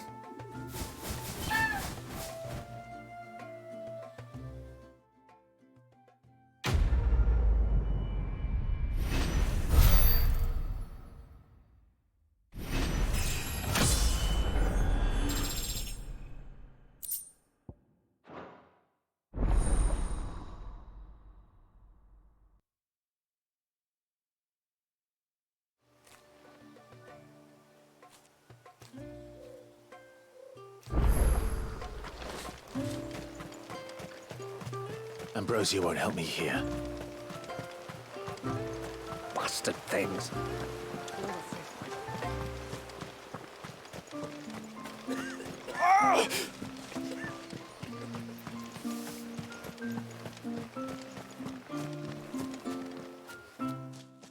Forgive me. There's nothing to forgive. You two met at the Vale, I take it. When I worked there, yes. To earn the coin that my people need to survive. Though Mysidia is our sanctuary, there are certain necessities that it cannot provide. And for that reason, some of us seek employment beyond the wall. Yet few are the opportunities for followers of a strange faith in a strange land. And so you supported your family as best you could? I did. And I have never regretted it for a moment. I found a second family in the Vale, and in the Dame, a second mother. I also found Hervey. But our love could never be. I knew that if I revealed my secret to him, I would be putting my people in danger. But that if I did not, I would be living a lie, unable to return home. What will happen to him now? Since our people settled in Mysidia, uninvited visitors have been few and far between, but not unknown. Explorers, survivors of shipwrecks, none lasted long. I see. That was before my time, you understand. I've never had to make a decision like this before. Ymila, know that I do not blame you for any of this. It was me who decided to make the trip to shore. Me who exposed our secret. This was my mistake, and I shall bear the responsibility. Thank you, tributary. I only beg you to remember that Hervey means us no ill will. He's just a fool. A fool who loves me. I will take that into consideration. But yours is not the only voice I must listen to. The whole family must be consulted, and it may take time for me to arrive at my decision. I hope you understand. Of course, tributary. However long it takes. Come what may, I thank you, my lord, for bringing us back together.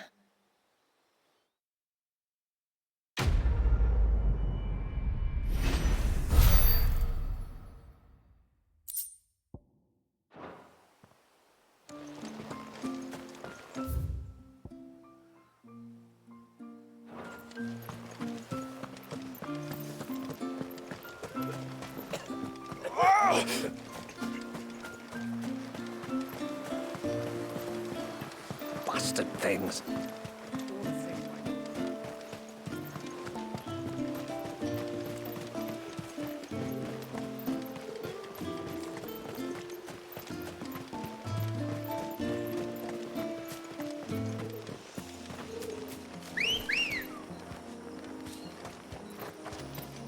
Let's go. Run like the wind. Before, we turned east at the shipwrecks to reach the coast. Now we must head in the opposite direction. Left it is, then.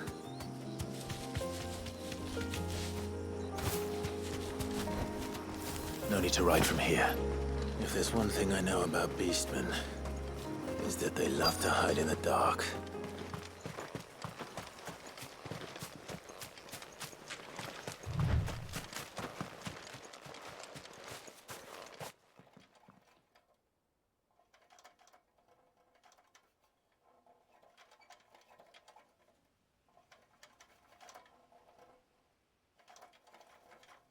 What are they up to? Some sort of ritual.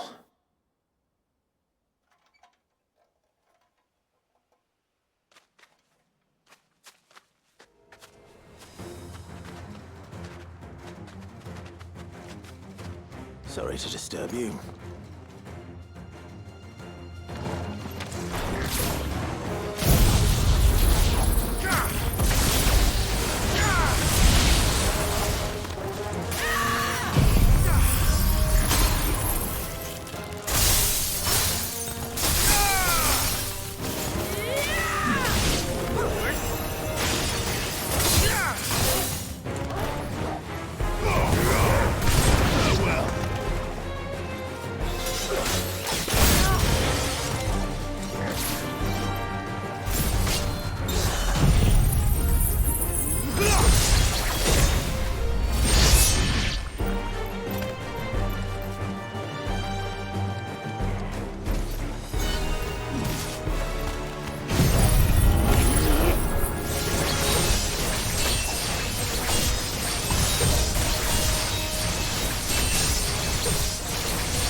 Let's see what's on this altar, then.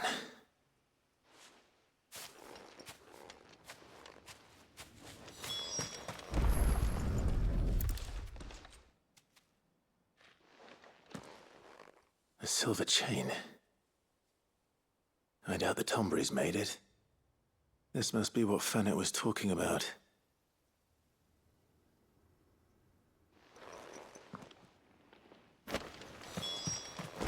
This is no time to ride.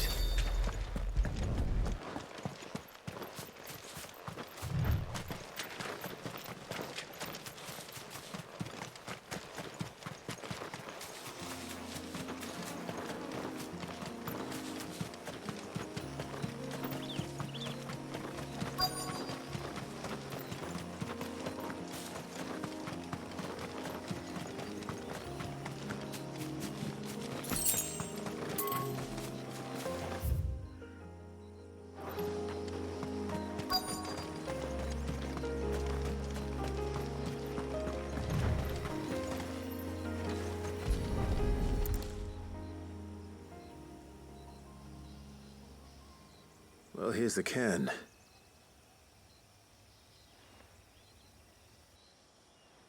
But no sign of Nasef. To the riverbank, then.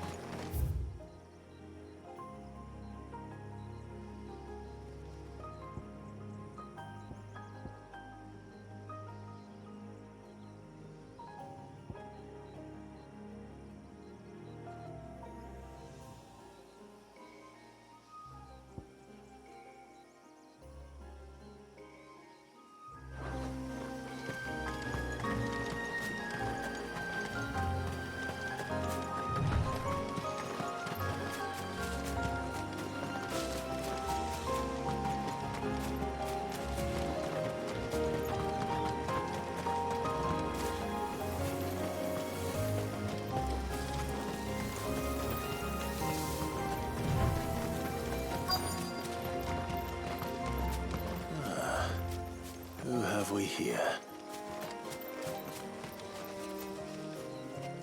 I'm looking for a man named Nassef. Aye, I know him.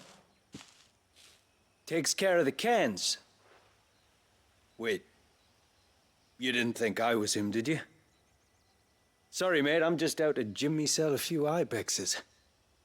What do you want with the lad, anyway? His friend, Katav, asked me to look for him. Apparently he ventured out to work on one of these cans and didn't return. Well, that is a worry. You're a hunter, yes? You must know the woods as well as anyone. Can you think where he might have gone? There's a bridge further down the path. Blasted thing got washed away a few moons back. Our carpenter only recently had time to rebuild it. But if I remember rightly, there is another cairn on the far side. Maybe he decided to visit that one while he was here. Maybe. It's worth a look, certainly. Thank you. Don't mention it. I'll keep an eye out too. Perhaps he just got delayed or something. Let's hope so.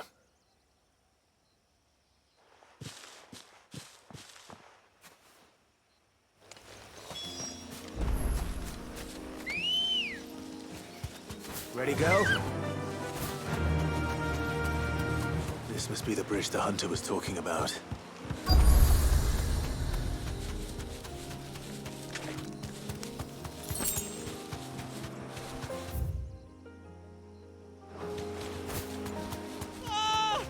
Stay away, damn you! Hold on!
Oh, thank you.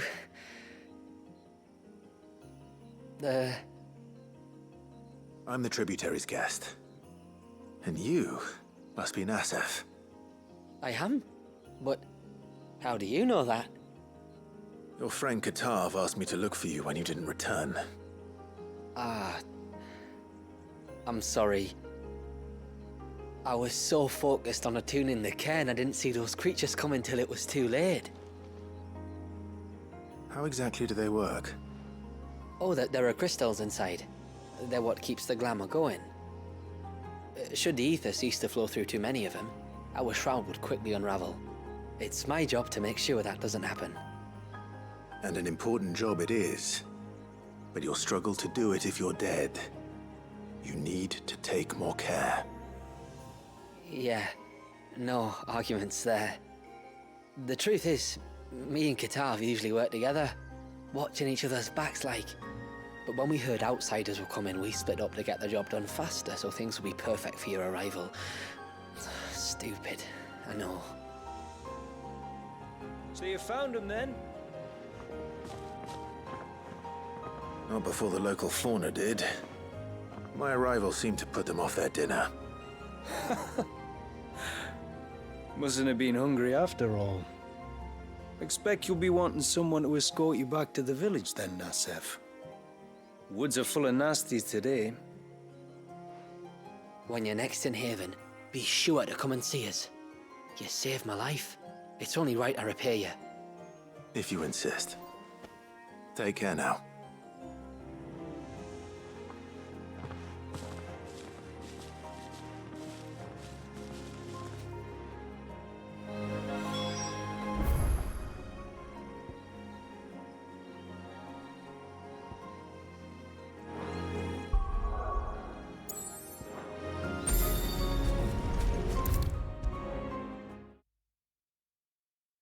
I thought I'd lost you.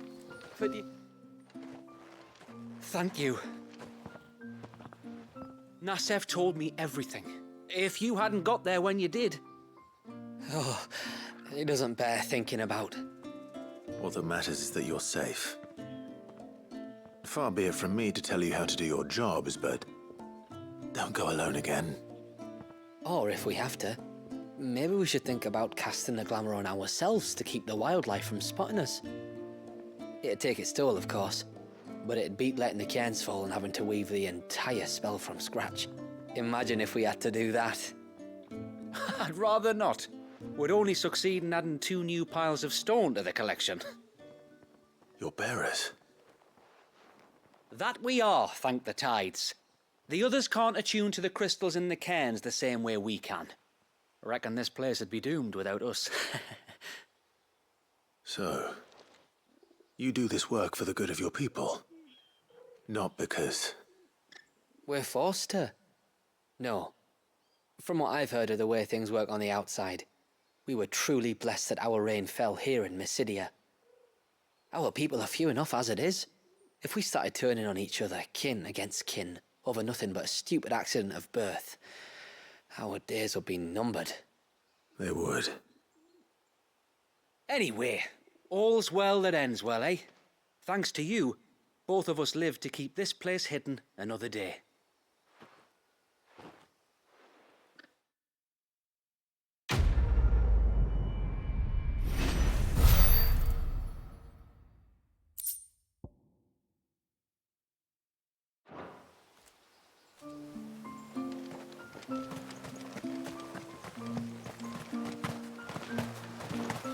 Bastard things.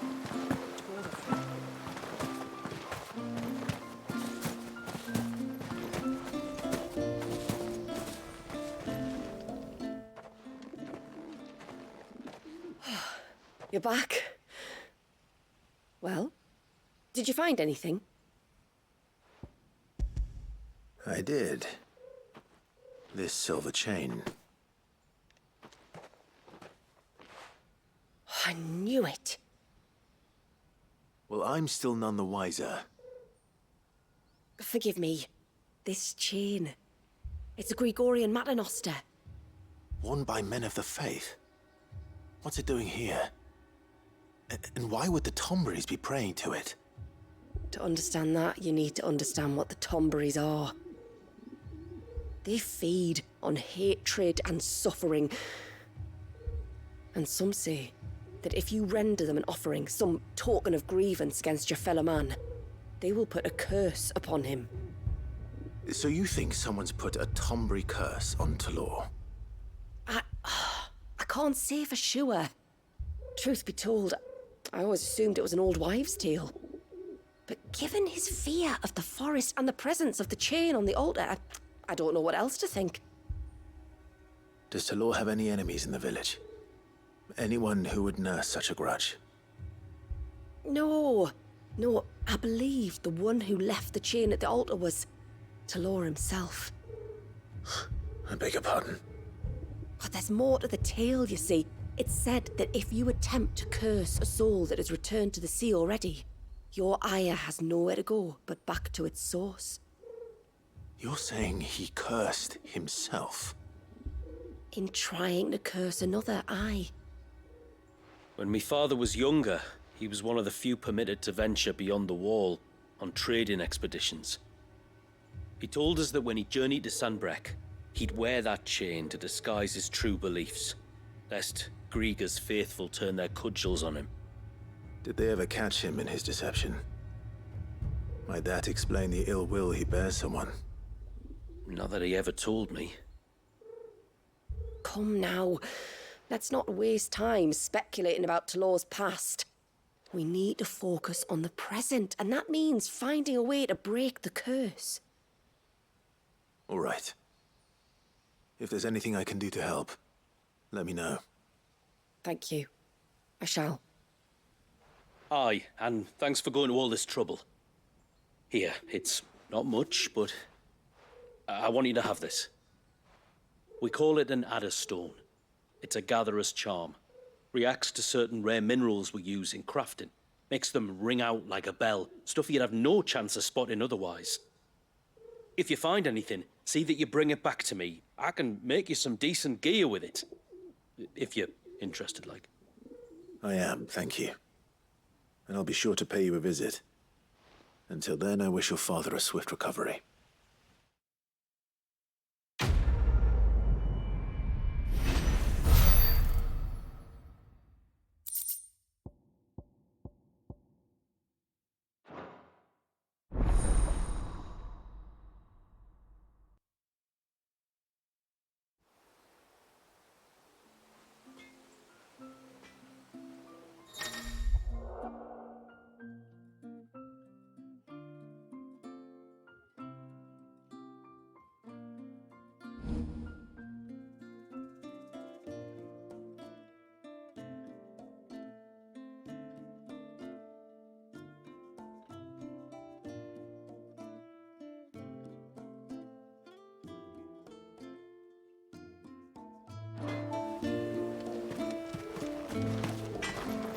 What is it you want? A good tide.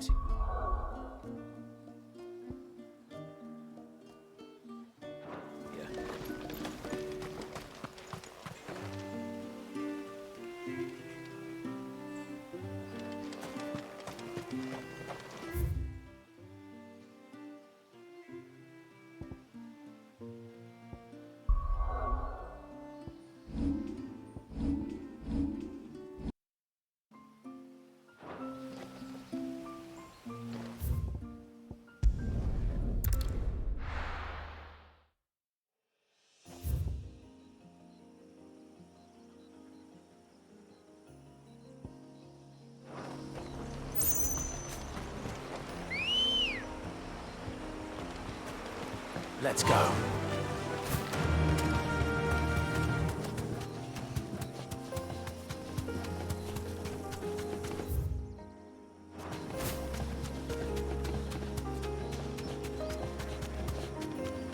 There's a large gate up ahead, and beyond it, a cluster of ancient ruins. The temple, or the Heir of Hours as my people call it, can only be reached by passing through them. All right. The forest is crawling with life, most of it hungry, which is why we make sure this gate stays shut. And why you carry that impressive-looking axe, I presume? Noticed her, have you?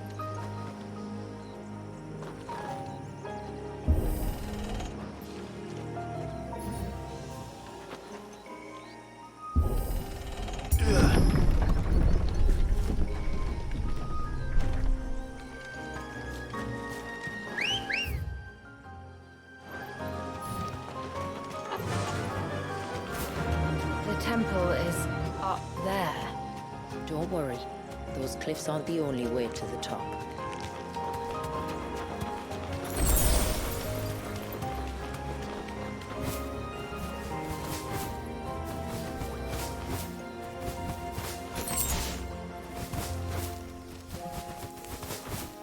Are these the ruins?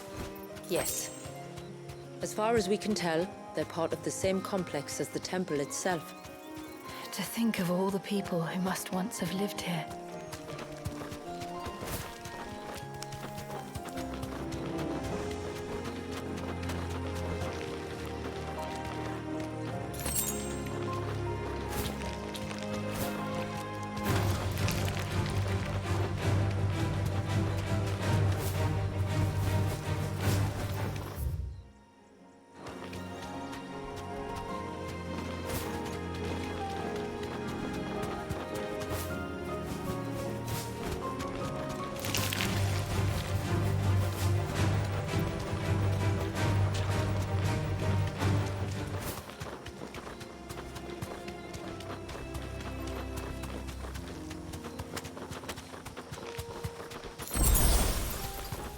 These remind me of home. You're from the north, then? Yes. And no. I see.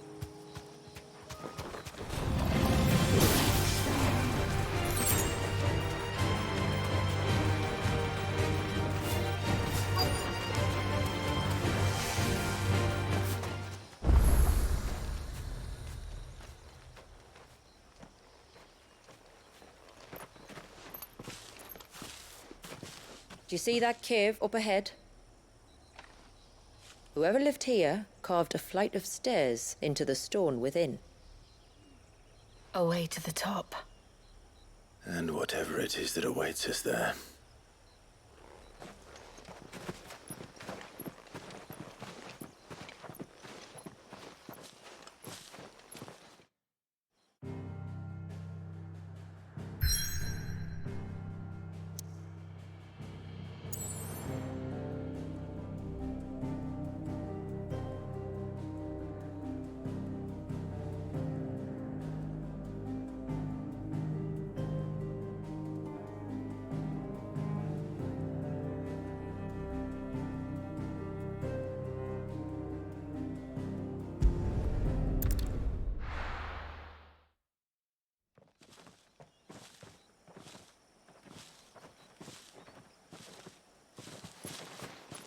There. The temple that time forgot.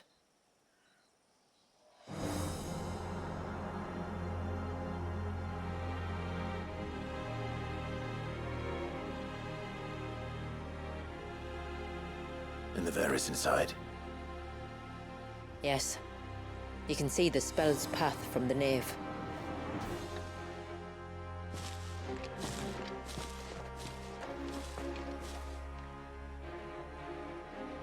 What is it?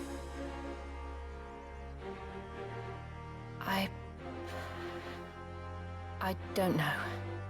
It's probably nothing.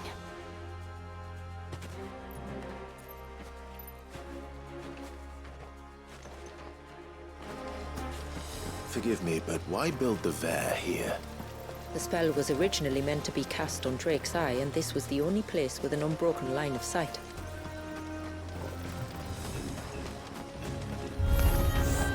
The Tonberries like to think these ruins are their own. They look none too pleased to see us.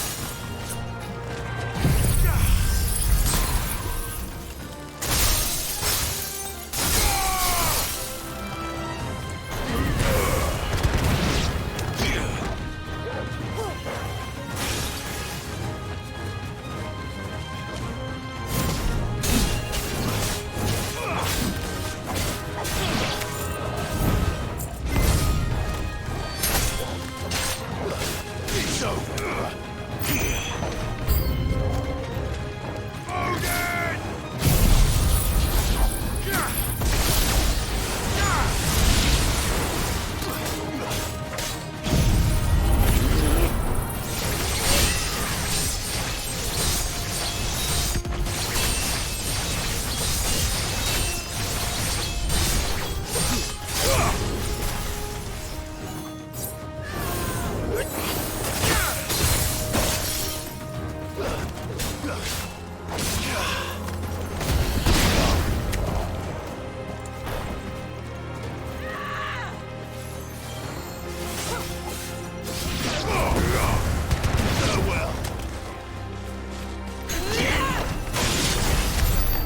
our numbers dwindle, theirs seem only to increase, as if they were feeding off our suffering.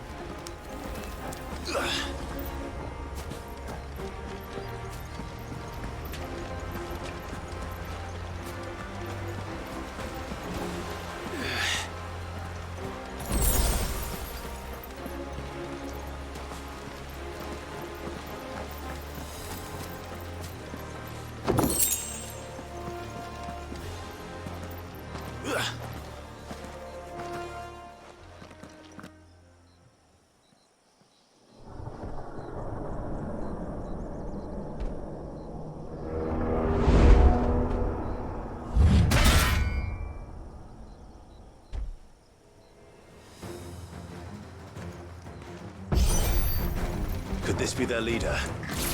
You're more than welcome to ask.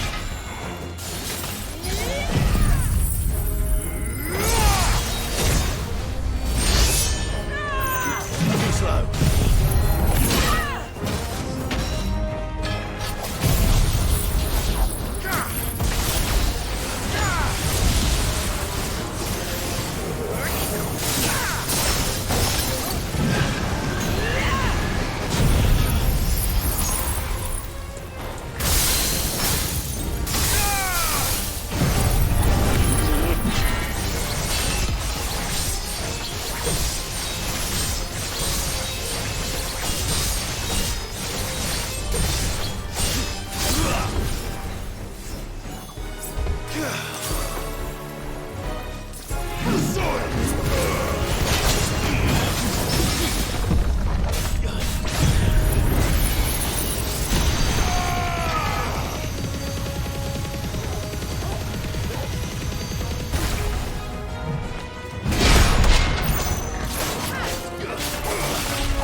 That could have been worse, I suppose. Aye, well, if the forest's taught me anything, it's that there's always something worse.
Is that the nave? Just inside the dome, yes. But it's what's out here that worries me.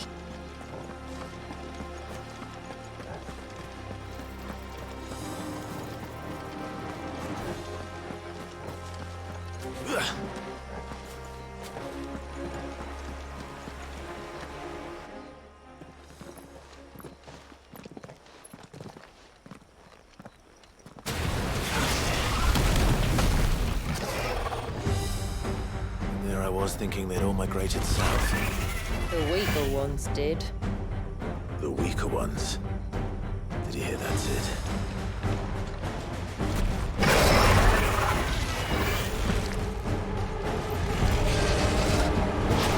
Nice try.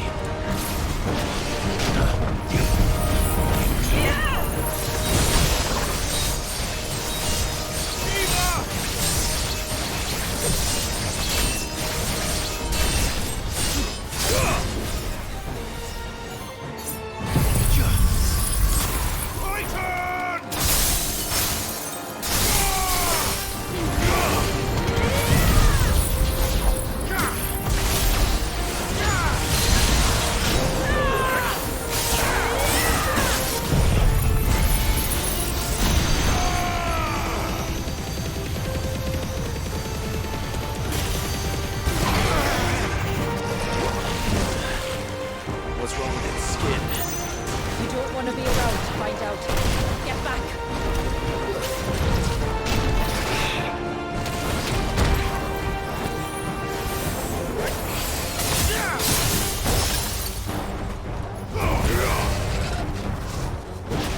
Nice try.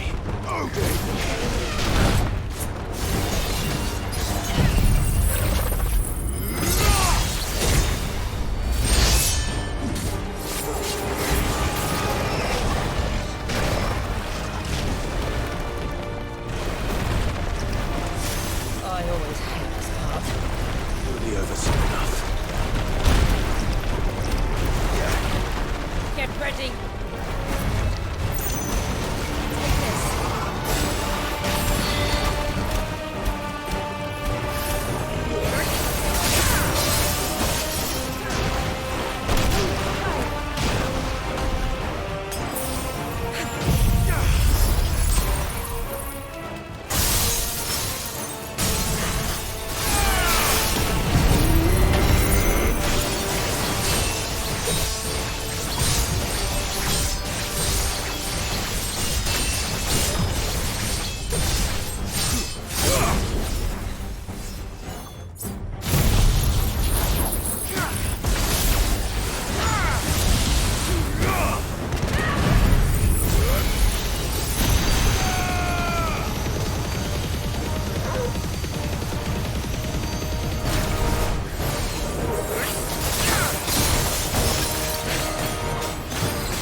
frozen. Just like the surge.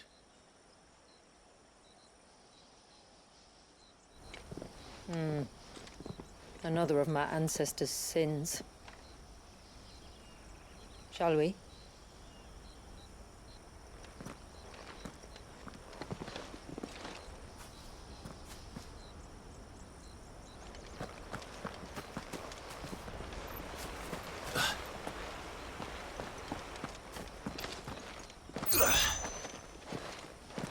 The blue veil shows the extent of the spell's reach. But I can feel its ether from here.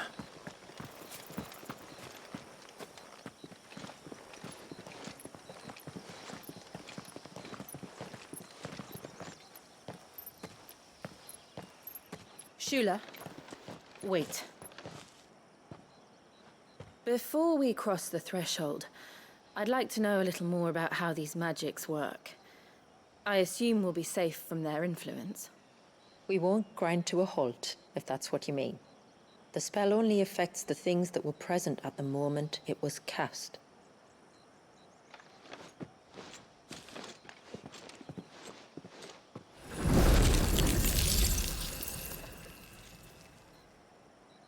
You see?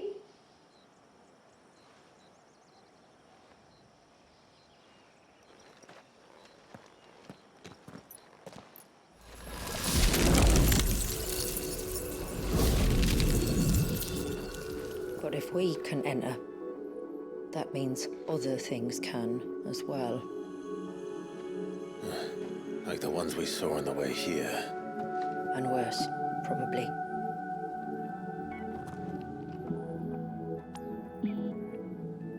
Is this Leviathan's doing? Well, it certainly wasn't ours. When he realized my ancestors were attempting to cast a spell from here, he made to destroy the temple. And almost did by the looks of it.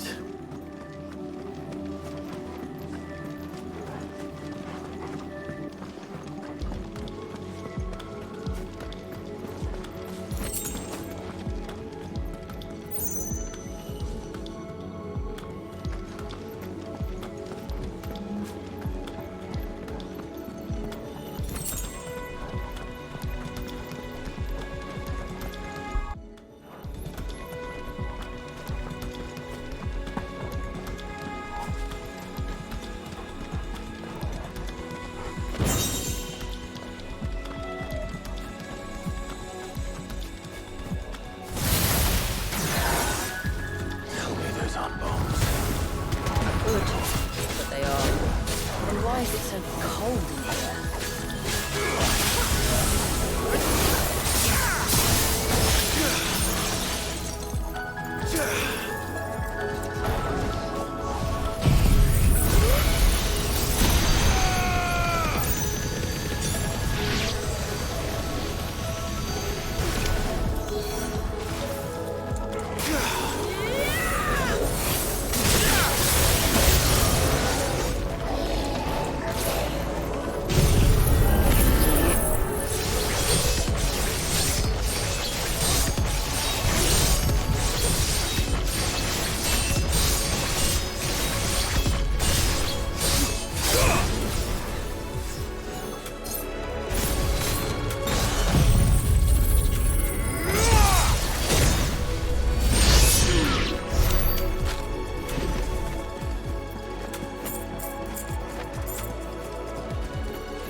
and stone!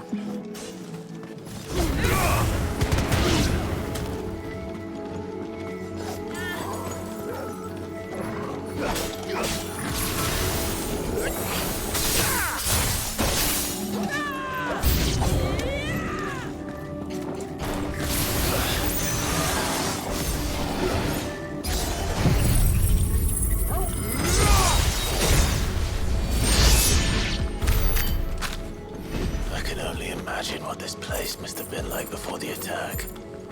This would have been a hall of worship. There was something similar in my father's keep. The priests would deliver their sermons from the dais. Your father?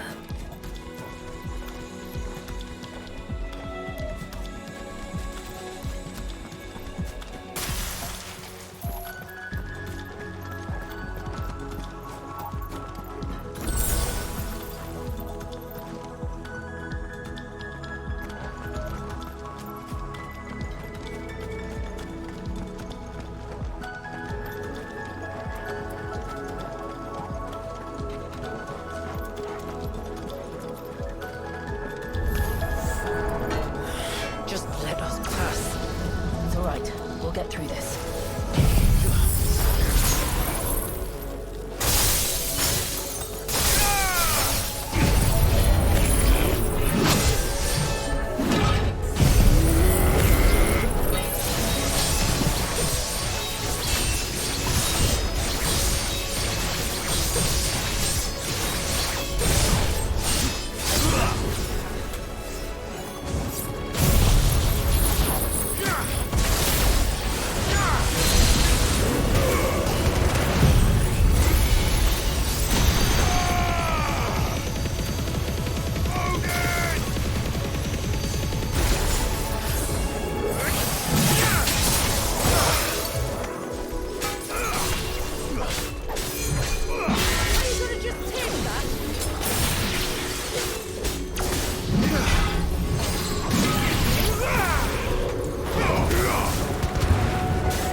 One last climb, then.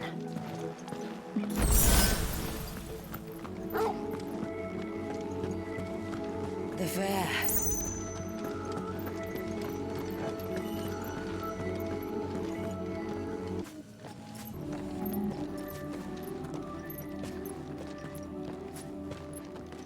By the founder.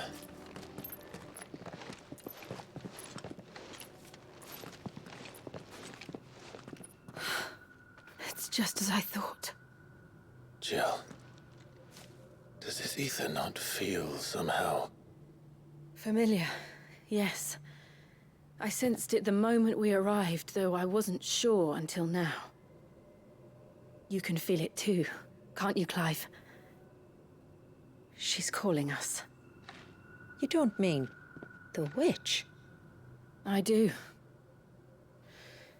Though she was more than that. Much more. She was a dominant. A dominant who once commanded the icon that now resides in both me and Clive. Of course. I don't know why I didn't see it. Who else would have the power to freeze time? None other than Shiva herself. But for her ether to endure after all these years, it's almost as if...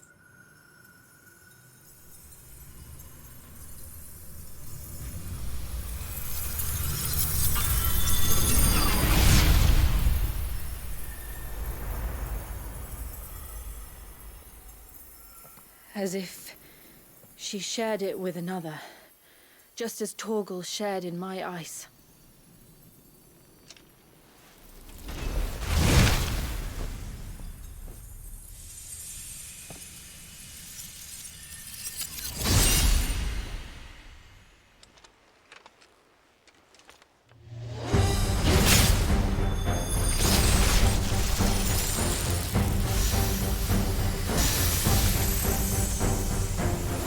Shiva's companion.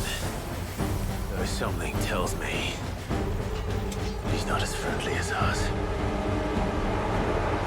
My ancestors never warned us about this. It wasn't left here for them. I doubt they even knew it existed.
Why won't it yield?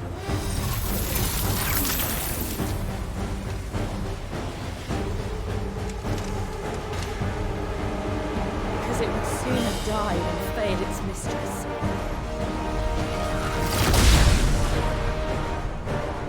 Then it leaves us no choice.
Now let's destroy it.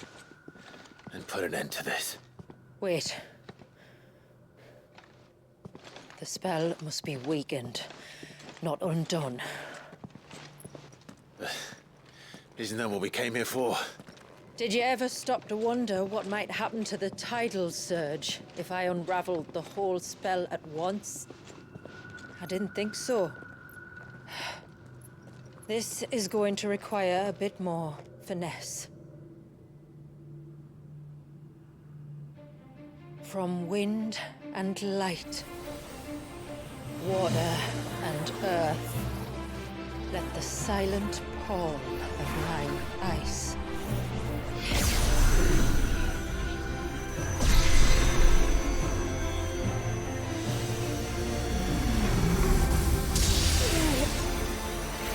There's too much ether.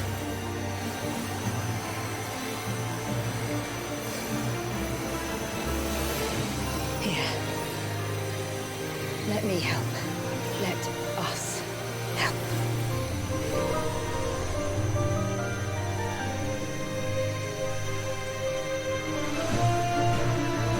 Almost.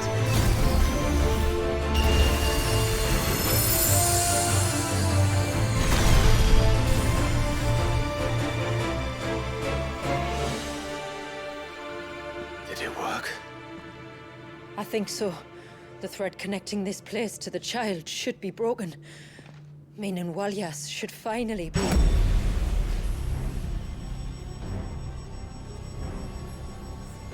Free once more. Leviathan, our most profaned fragment, its divinity defiled by the hand of man, its spirit shackled by his hubris, till Mythos came, bringing release. Now, let the sins of man be redeemed by the hand of the servant of God.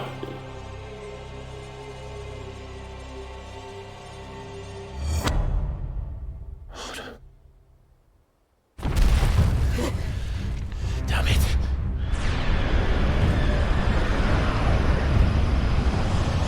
It's happening. Isn't it? It is. What is? What's going on? Precisely what we feared. Leviathan is out of control.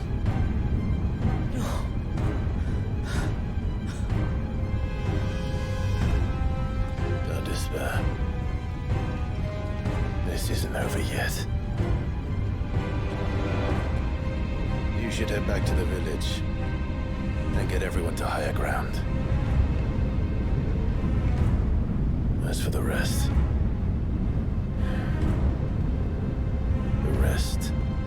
Ifrit will handle.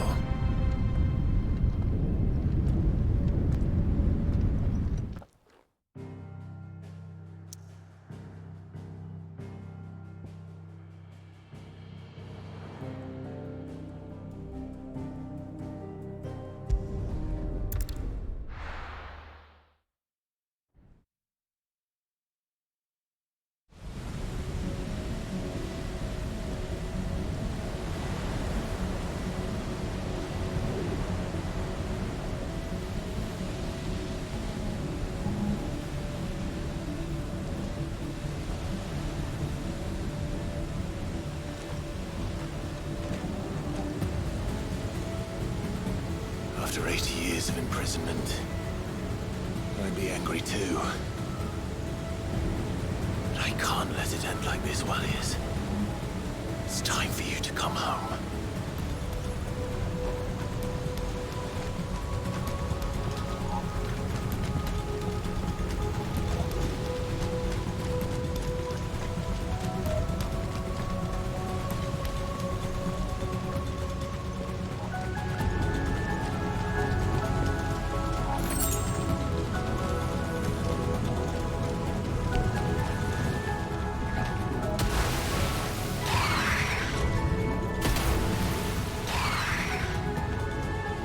playthings.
Right.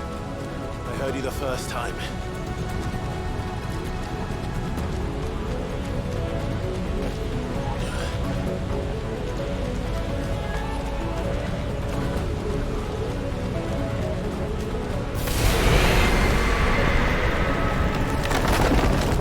I'm not here to hurt you, Valius!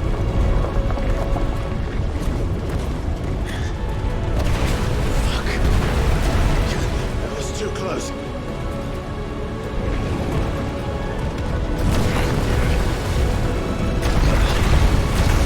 Enough!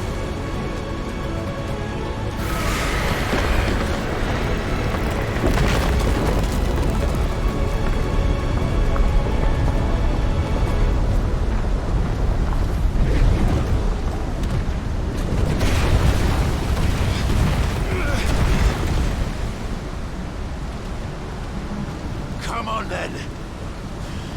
No more hiding.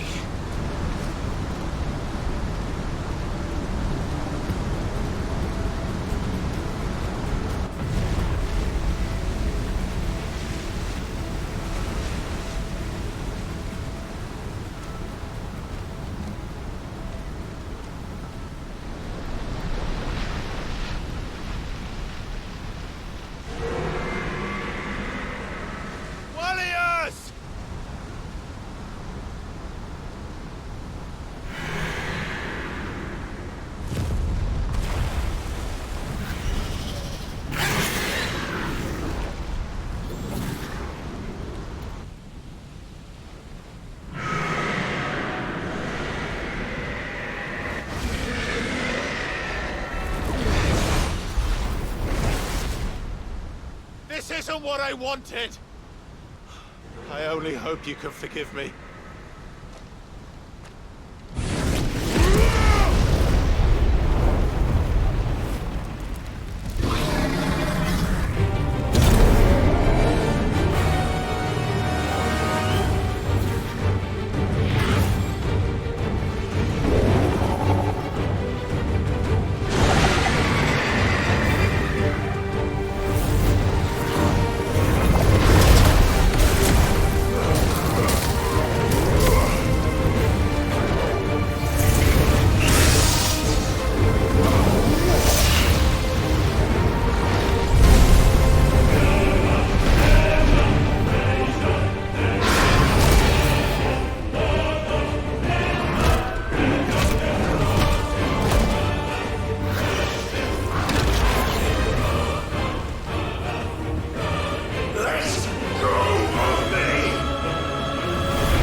play.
quite a tantrum. Clive! Where is he?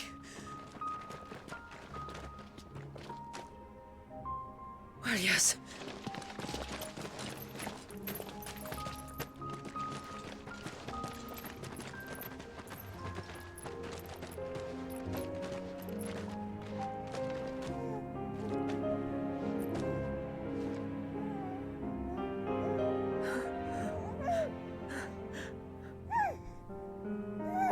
He's adorable. He is now. But did you see him a few moments ago? Clive, I don't know how to thank you.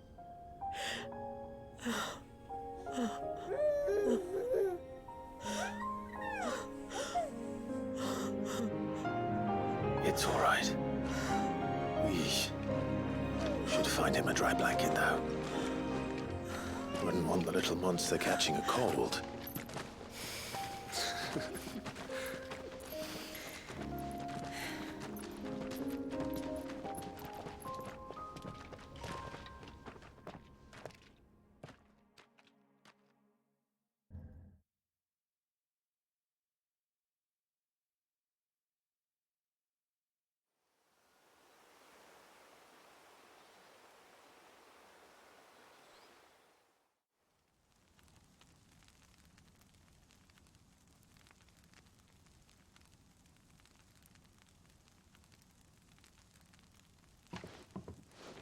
There.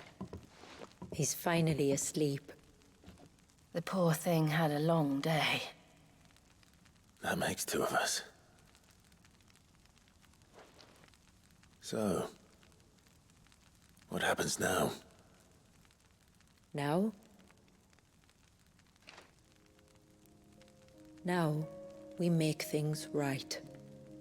How? By providing Walyas what he was denied. A place to learn and grow. A family to love and protect him. So that one day, when the wounds in his heart and mind have finally healed, he might decide for himself how he'd like to live the rest of his life. But until then, I'll stay by his side, come what may. Then he's a lucky boy. And not only because he'll have the best warrior this side of the belt to teach him the battle axe. She'll do her best. Shula. The beast that threatened your home is tamed. The empire that threatened your people toppled. Might it not be time to cast off your ancestors' glamour and retake your place in the Twins? Perhaps.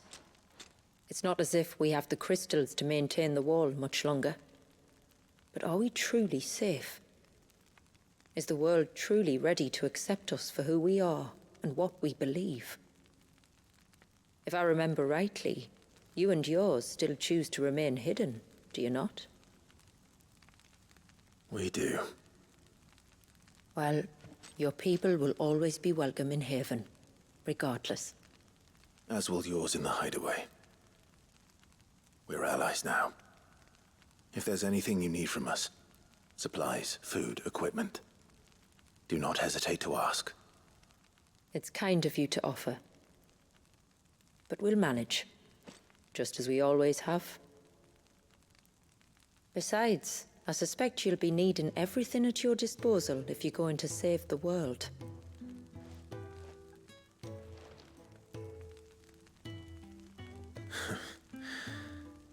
I fear much of it is past saving. The best we can do is strive to turn what's left into a world where we can all live as equals. A noble endeavor. And there'll be a place in this world for us, will there? For Walyas. For everyone. I swear it. Then we shall be waiting. Until the tides bear you back to shore.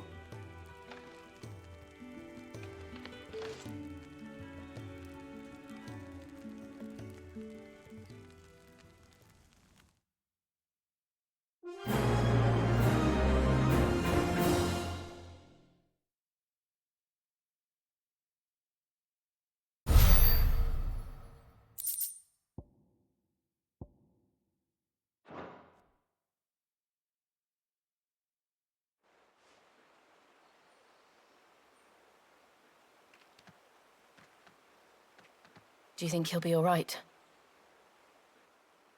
Well, yes. Only time will tell. But I can certainly think of worse places to spend one's childhood. The Moats of Water are a fine people, and they will take good care of him. Up by the Vare, Ultima spoke to me. He called Leviathan his most profaned fragment, and told me to redeem the sins that had laid him low. Is that so? The sins of Walius's ancestors were grave indeed. To force him to prime at so tender an age. And to freeze him in time, that he might never know what it was to live. Yet I doubt either of those crimes was the source of Ultima's displeasure. It was that the Icon's power had been put to another purpose than the one he intended. To him, Leviathan must have seemed an aberration. Could that be why Ultima made no attempt to lead me to him? The fear that this profaned fragment might corrupt his vessel somehow. Perhaps. Or perhaps he simply deemed Leviathan surplus to requirements. Having concluded that his vessel might be made to serve his purposes without the full sum of his power. His purposes? There's no escaping them. Even here.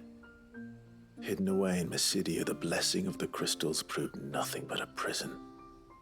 A prison into which Walius was born, and from which freedom is hard won. If the world doesn't change, if we don't change it, he'll end up suffering the same fate as every dominant who came before him. Then we must change it. That we must. And we shall.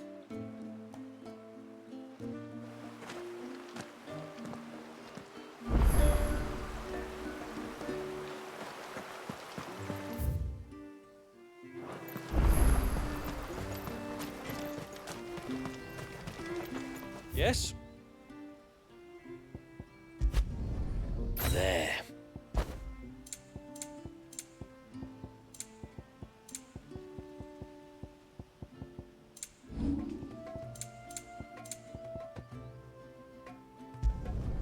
Will that do ya?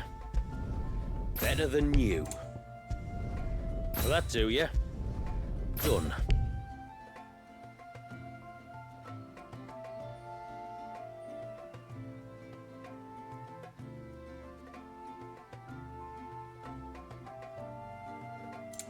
Till next time, then.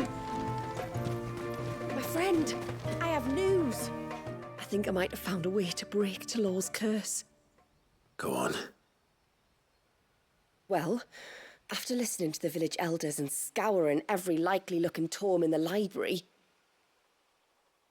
I learned that not all Tombries are the same little green menaces we know and loathe. Apparently, a chosen few live to incredible ages and grow to many times the size of their counterparts. The folktales hold that it's the very eldest of these, the Tombury kings, who weave the curses, and that their magics bind their victims to them, that they might continue to feed on their pain. So if we slay the one that cast the curse, the feeding will cease. But that was my thinking, yes. Though I doubt it'll be easy. These kings are not just bigger, they're stronger too. And if the tales are true, their followers will defend them to the death. It is a perilous proposition, in short, but it may also be Talor's only hope. What say you? I'll do it. Even if killing this king doesn't break the curse, Mysidia will be a safer place for its removal. Thank you. So then, where will I find it? That, alas, I do not know. It must have woven the curse at the altar in Father's Fell, but as to where it is now... Fanet, you were the one asking about Tonburies, right? Because there's a whole bloody army of them out on the cloak. What? But why would they stray so far? And why now? There's only one way to find out. I'll head up the mountain and see what's going on. Right. Thank you. And please, be careful.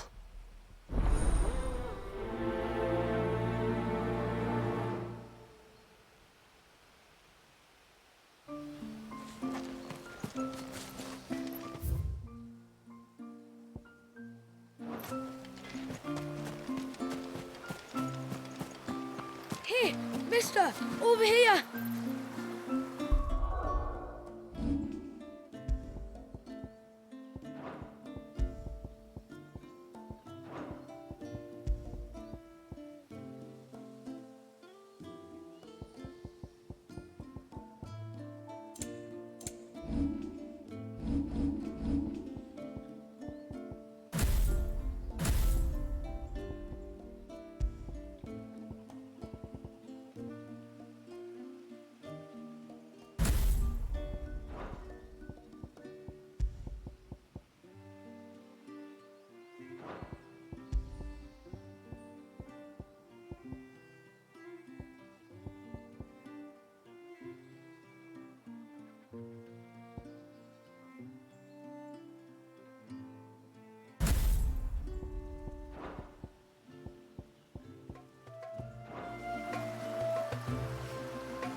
Please, mister, you've got to help us. The village is in danger, and if someone doesn't do something... you should have seen it. Stop. Take a deep breath and tell me everything. Starting with your name. Sorry, my name's Eirik. When you went up to the Air of Hours with Miss Shula, well, I followed you. You could have been killed. Lady Shula told us you lot were great warriors, so I thought I'd be alright if I stayed close like. But then I lost track of you in the woods, and that's when I saw it. Saw what? A great, big, dripping, drooling monster. Spitting out great spouts of water it was, that were tearing up the ground and cutting down trees. Spouts of water? I don't recall seeing anything like that in the forest. Well, I did, and I don't ever want to see it again. You'll get rid of it, won't you? All right. If this creature is as terrible as you claim, it could well pose a threat to the village. I'll see what I can do. Thanks, mister. It was over by the Swift one that I saw it. Maybe it's still there. Then that's where I'll start my search. But this time, you're going to stay here. Understood? I wouldn't go through those gates for 1,000 gil. Not with that thing out there. Good luck, though.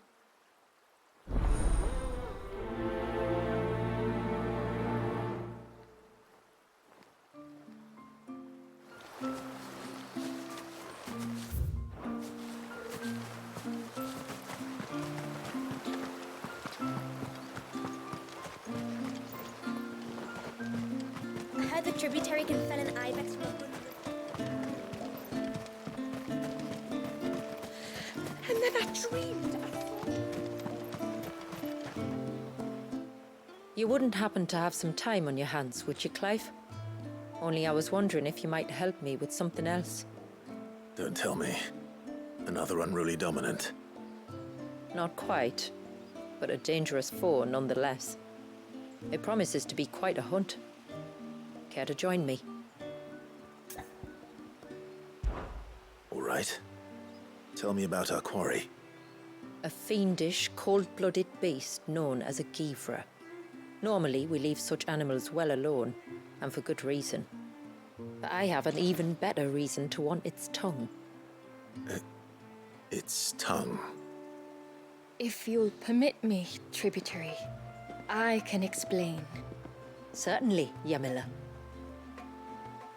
It's been over a week since me sister gave birth to her first child, yet she still isn't back on her feet.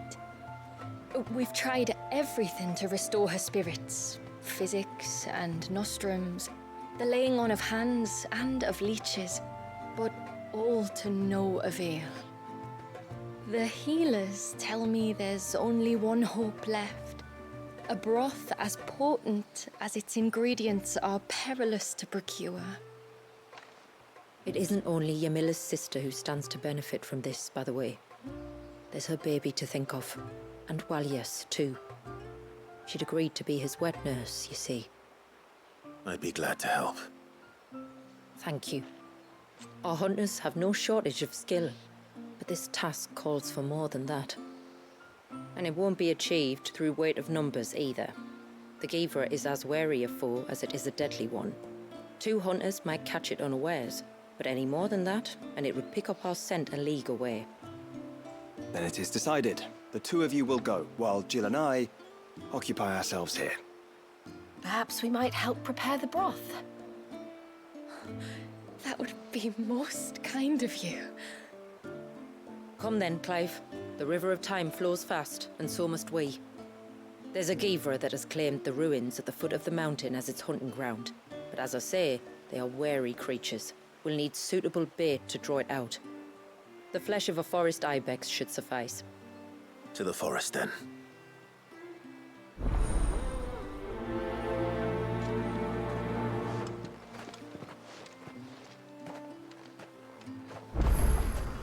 There's nothing a Givra loves more than a fat haunch of ibex. My lord, might I have a moment of your time?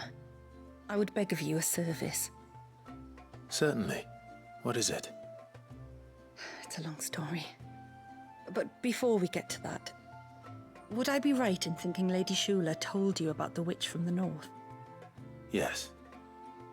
She said that your ancestors found her here, and that it was she who taught them the spell to stop time. She was like Walias, you know.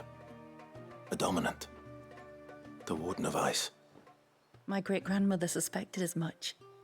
She cared for the poor woman when the end was near. And it was she whose duty became to attend her grave. A duty that was passed down to me. I see. And the service you would beg of me? Well, until recently, the path to the grave had long been blocked by a fallen tree. But when our woodsmen finally found time to move it, we quickly realized it might have been better had they not. On trying to clear the rest of the path, you see, we discovered that a flock of bloodthirsty beasts had claimed the cliffs beyond. None of us was a match for them. But you, my lord, have proven your strength many times over. Would you drive them away for us? Of course. I'll see the path is made safe. Thank you, my lord. The grave is in a place called Witch Drop. To reach it, one must turn left at the Winged Wains, then follow the path around to the right, deep into the forest. Why so far from Haven? It was where she lived. When our ancestors first came to Mysidia, they found her there, in an old abandoned village, and it was her heartfelt wish to return there in death. So when she passed away, my great-grandmother had a stone erected for her on the cliffs overlooking the place she once called home. How thoughtful. Well then, no time like the present. Left at the ships, then round to the right, you said. Just so. Thank you once again, my lord. I will join you at the grave anon.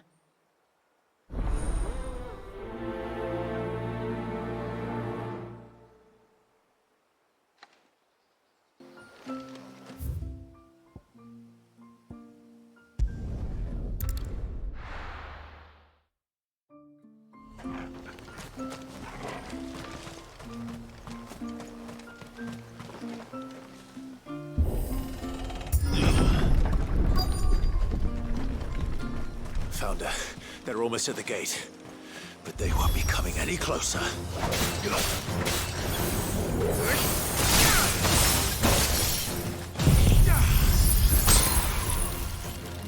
Farewell.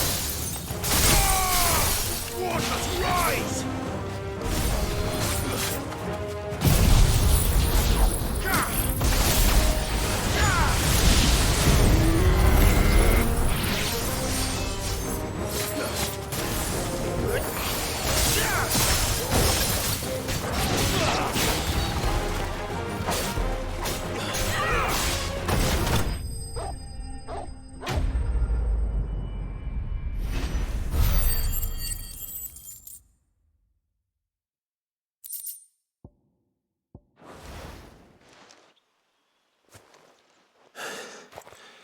I should buy Haven some time at least. Clive, are you all right? Fine. We've taken care of the immediate threat. Thank the tides. I was worried I was going to lose you both. Talor, he took a sudden turn for the worse just after you left. What? Is he? No, he's hanging on. I fear the Tombury King may have begun the cursing ritual again. In earnest this time. And I can't imagine their being here as a coincidence. I think it might be happening on this very mountain. If it is, it won't be for long. Get back to Talor. I'm going up. My thanks. I shall pray for both of you.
More of them. Come on then. I crave an audience with your king.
Another group. They don't look very regal.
no sign of the king. Did Fennard have been wrong?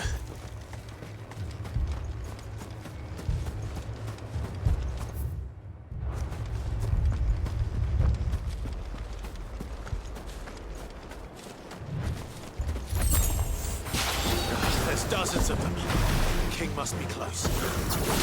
We'll have to take care of his followers first.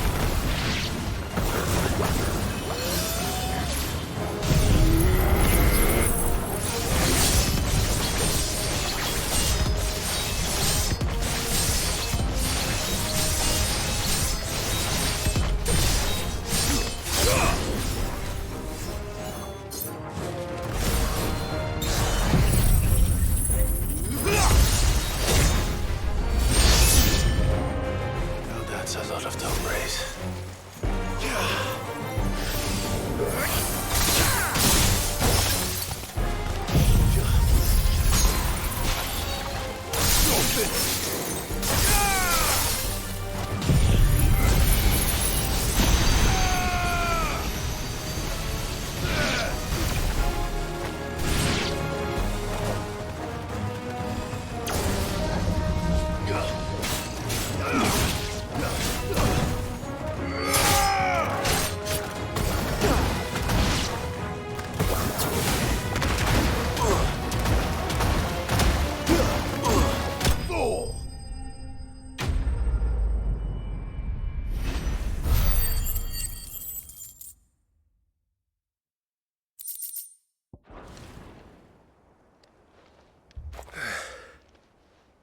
Looks like that's the last of them. Out here, anyway. But beastmen do like dark places.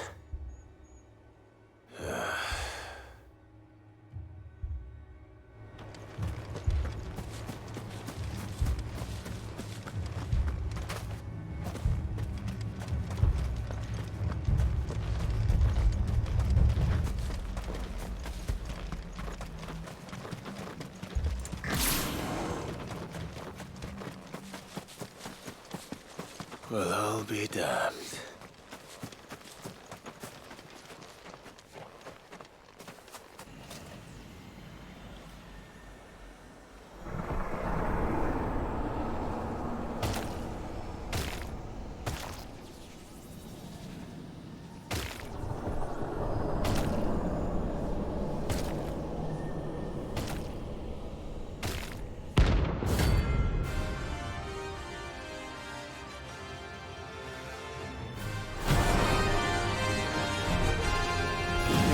A crown.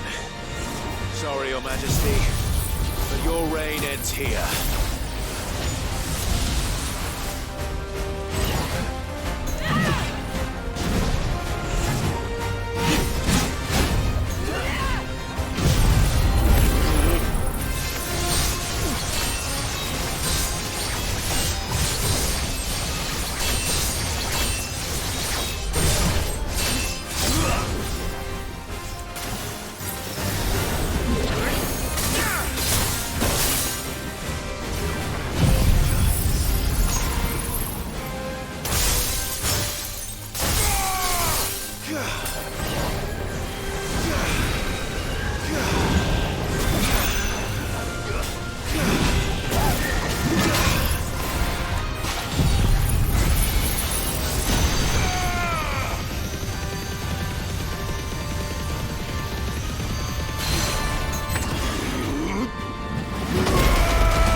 It's done.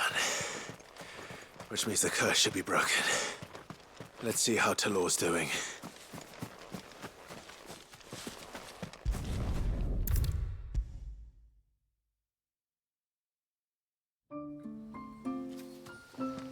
Clive! Is it done then? It is. I was going to ask if there had been any change in Talor's condition, but judging by that smile on your face, I think I already know the answer. You do? Talor! He's back!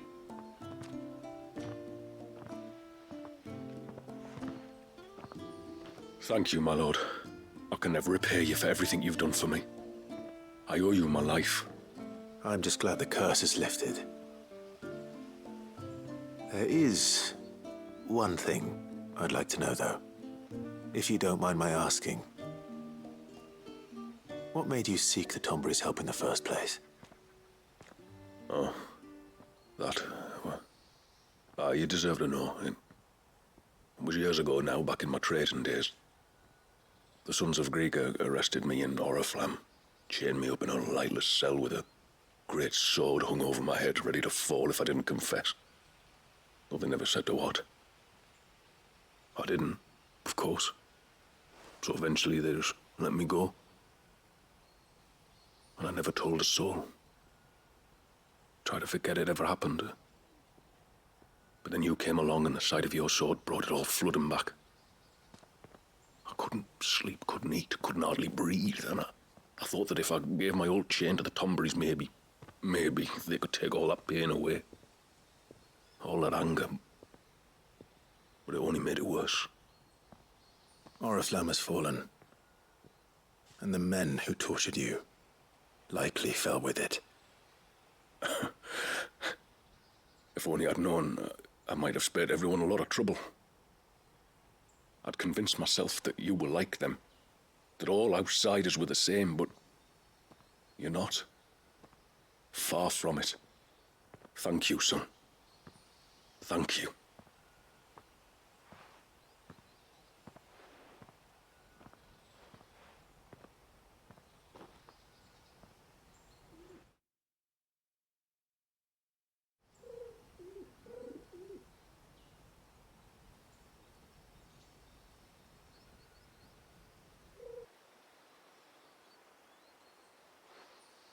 Clive, there's something I need to tell you.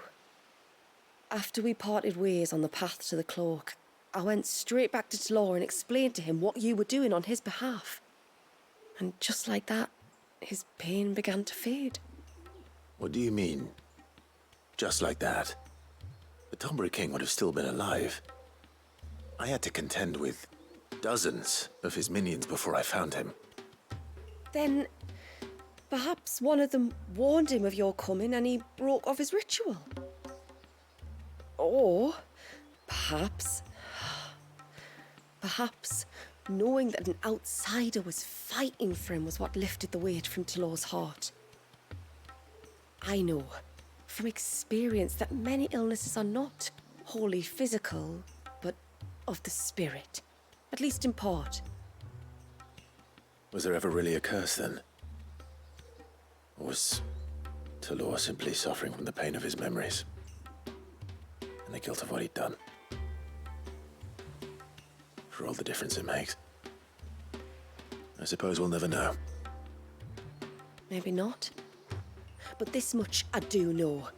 It was your strength and your selflessness that healed his heart in the end. I'll be sure to tell my healer friend when I get home.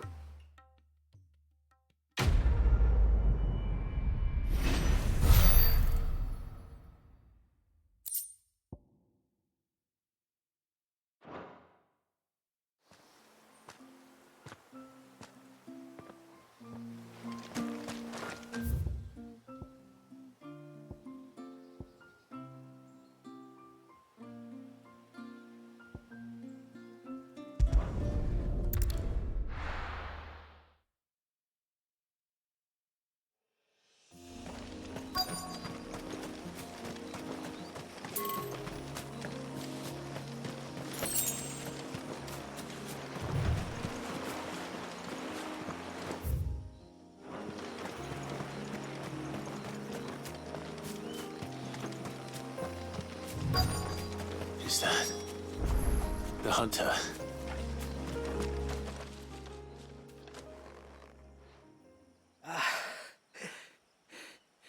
It's you. Nassef's savior.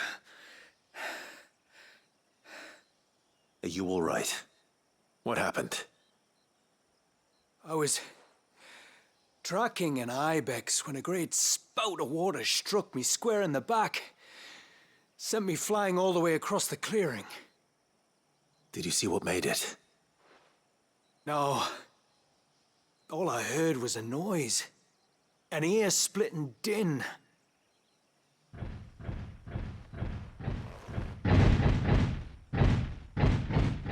Might this be the culprit?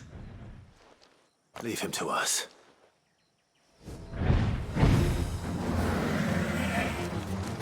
You've caused enough trouble.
Well, that wasn't too bad. Hardly a threat to the village, but you can't blame the boy for being scared.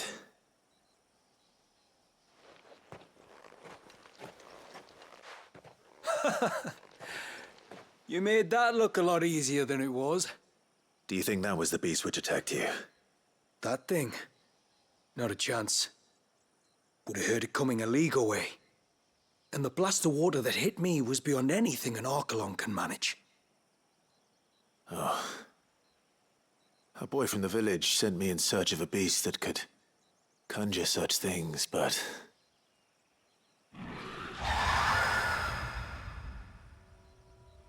That's it. That's the noise I heard. Sounded like it came from the ruins. I'll go. You head back to Haven and see a healer.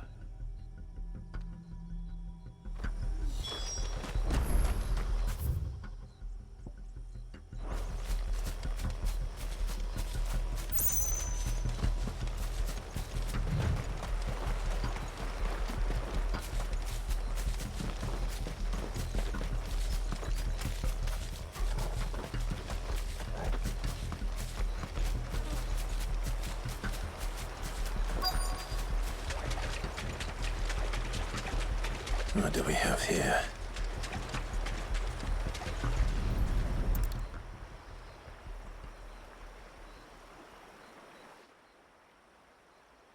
Found her. Something's been busy.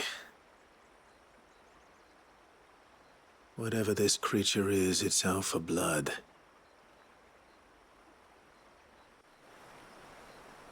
But it's not having ours. Stay close, Torgal. Where are you?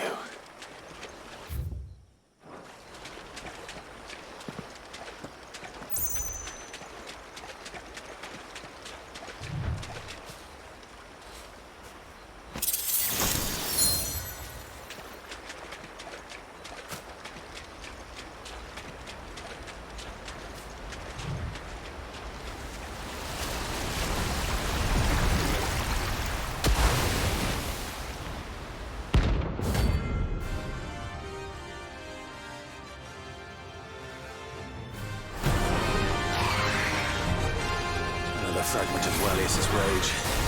I should have known. Time to put you to bed too.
Won't be the last!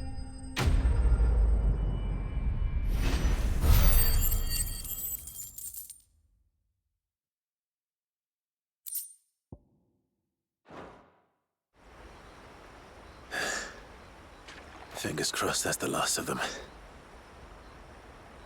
Either way, I should let Eirik know the danger is past. For now, at least.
over.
This should be the path to Witchdrop. Hungry, Toggle?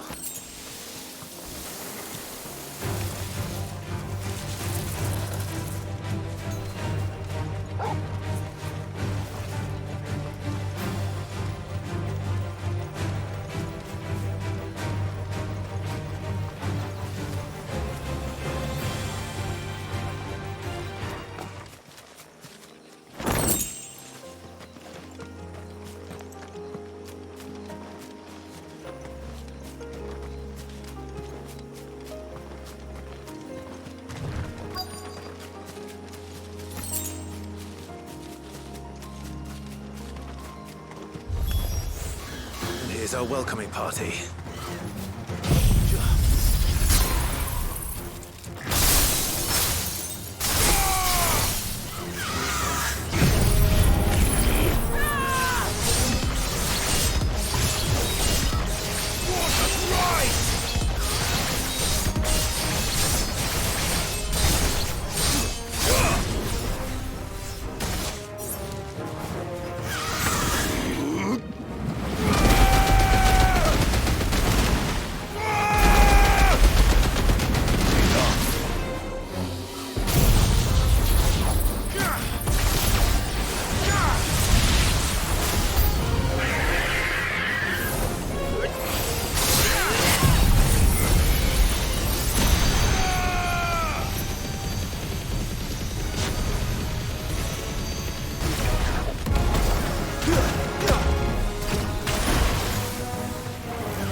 Over.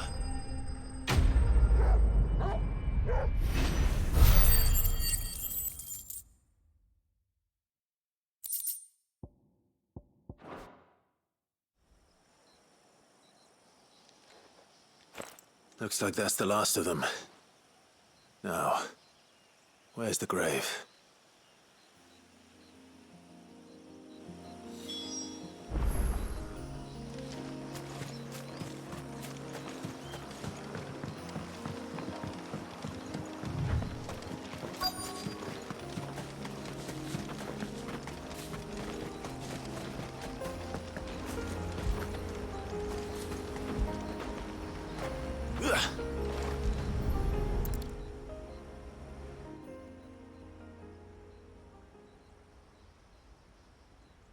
This must be it. My lord, thank you for making the path safe again. Easy. Was that her name? Yes. Hardly the most fitting tribute for a dominant, is it? A rough-hewn stone with naught but a given name engraved on it. But my ancestors had only been here a matter of weeks when she passed. Every day was a struggle to survive. They had neither the time nor the energy to devote to a more elaborate memorial. Yet they spared what they could to grant her wish, that even in death she might continue to watch over her home. She lived down there then? In the ruins? That's right. They were once the living quarters for those who served up in the temple. When the Northern Thanes sent her here to weave her spell, this was where she and her retinue stayed. There were priests, handmaidens, and a knight sworn to shield her from harm. Of course, they were all gone by the time my ancestors arrived, fled or dead in the Western Wars. All except Isay, who remained till the end. Alone. Indeed. At least, that is the story as it's been handed down in Haven. But there is an epilogue to the tale. One known only to Lady Shula and myself. Some years after Isay's passing, you see, my grandmother came here to tend the grave, and found a stranger kneeling before it. A knight, dressed head to toe in plate. She asked of him who he was and whence he had come, but received no answer. The only words he spoke were, "Tell me true, whose grave is this?"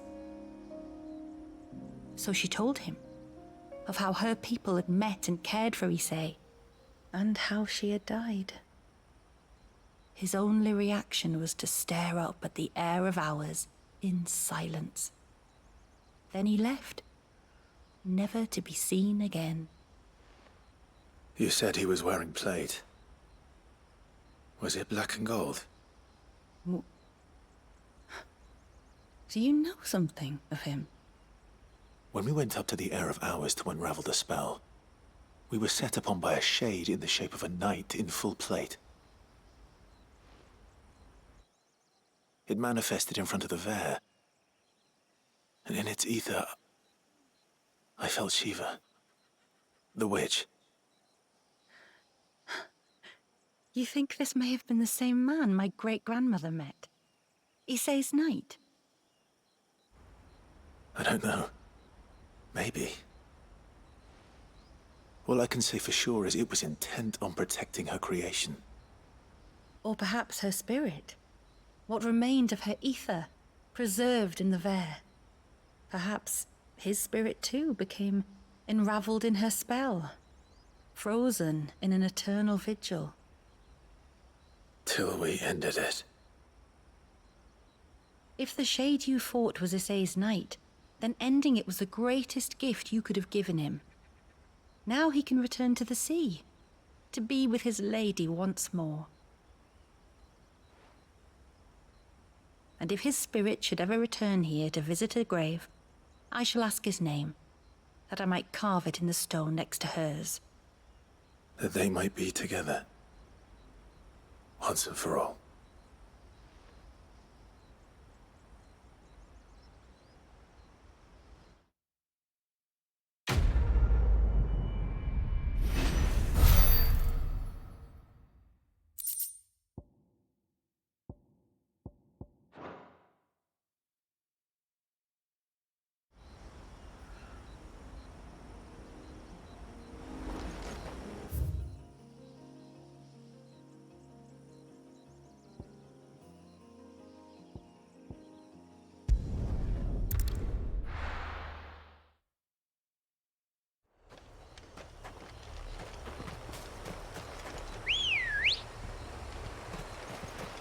Come on.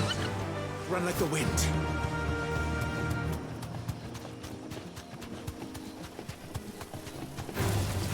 Enough of you. Are there?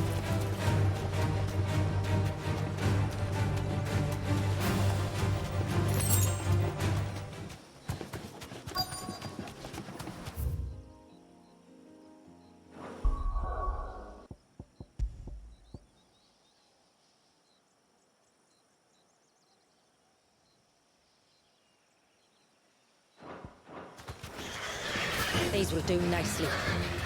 You deserve a rest.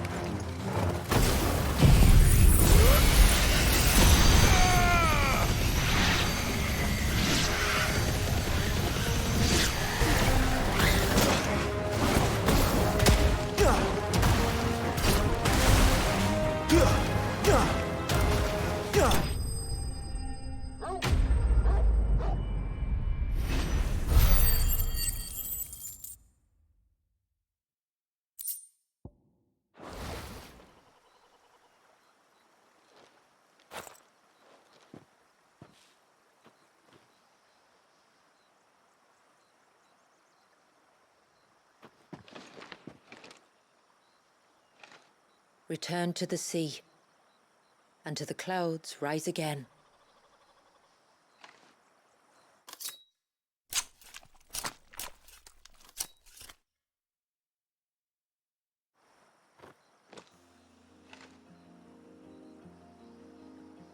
We have our bait then. What next? Next, we pay a visit to the Dark Gate to pick some local weed. It'll help disguise our scent.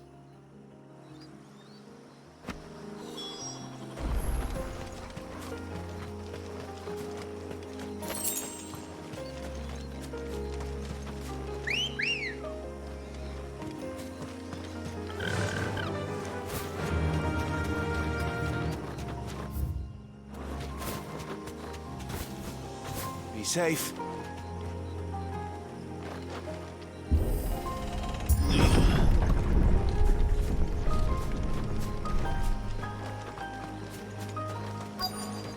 There should be a sprig or two of local weed growing somewhere around here. Look for the golden leaves.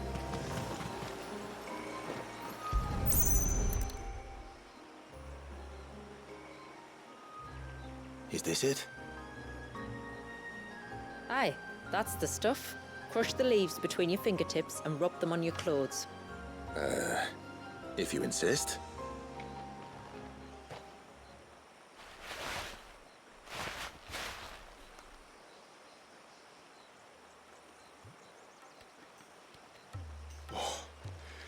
You could have warned me about the smell. Like corruption, isn't it? We'll have an honor guard of flies before long. But it'll stop the Givra from noticing us. Its nose will tell it we're nothing but a feast for worms.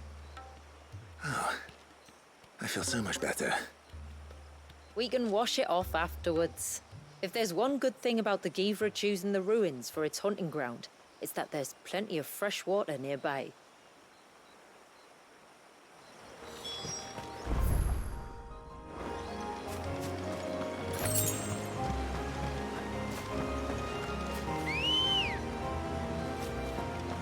Let's go. Yeah!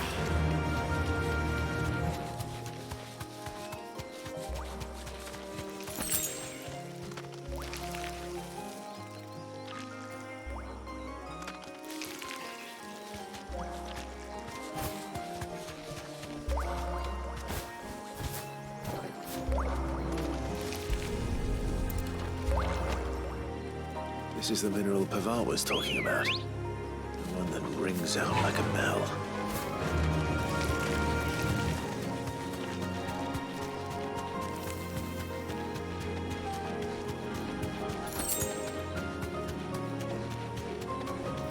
Where should we lay the bait? Givras are creatures of habit. Look for some sign of its passing. It's sure to return to the same place sooner or later.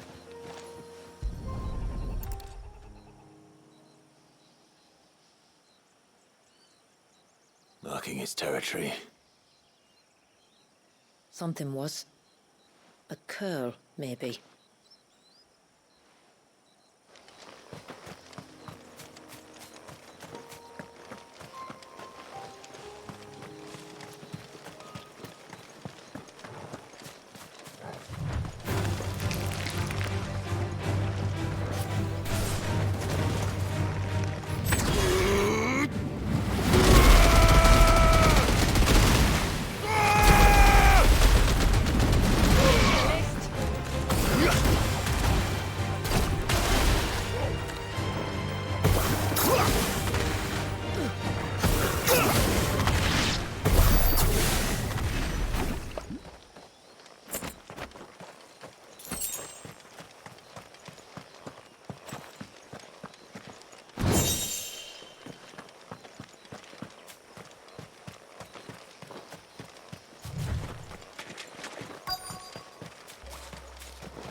Is that beast ringing?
like it isn't only Haven's blacksmith that has an appetite for these things.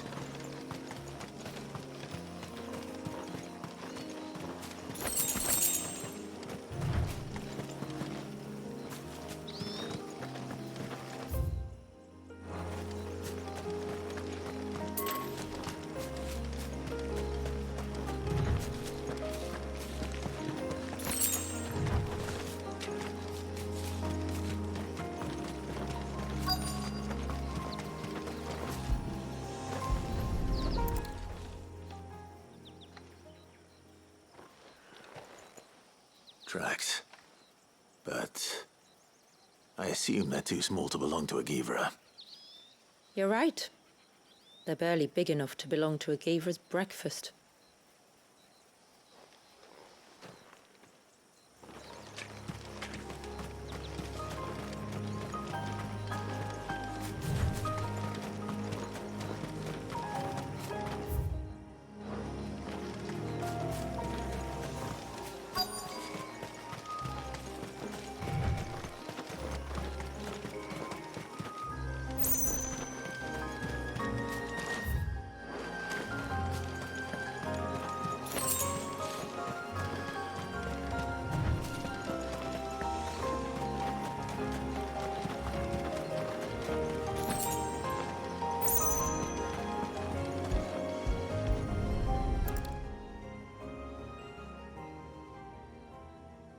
These look like a predator's tracks. You can clearly make out the claws. And not just any claws. These belong to a Givra. There's no mistaking them. We'll lay the bait here. Let's hope our friend is hungry.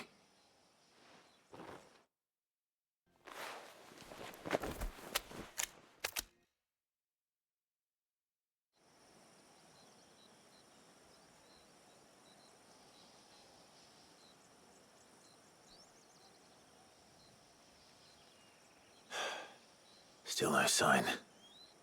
Patience, Clive. Hunting's not something you can rush. Have you stalked these beasts before? Once. Givras are fast, so the job called for a bearer. But even with my knack, it was a close-run thing. Not many leaders would take such risks for their people. Says the man who battled an icon to save a boy he barely knew. It is the way of the moats of water to use what gifts we've been given for the good of all. And I gather it's your way too. It was Sid, the man whose name I bear. He fought for his people and their future with every fiber of his being.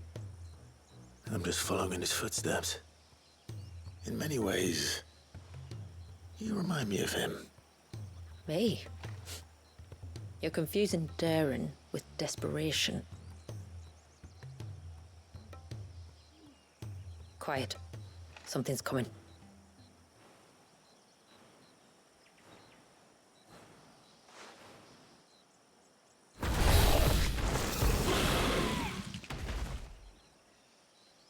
Our guest has finally arrived.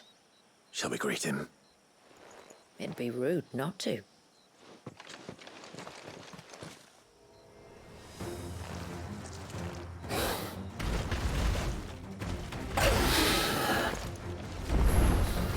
Don't let it escape.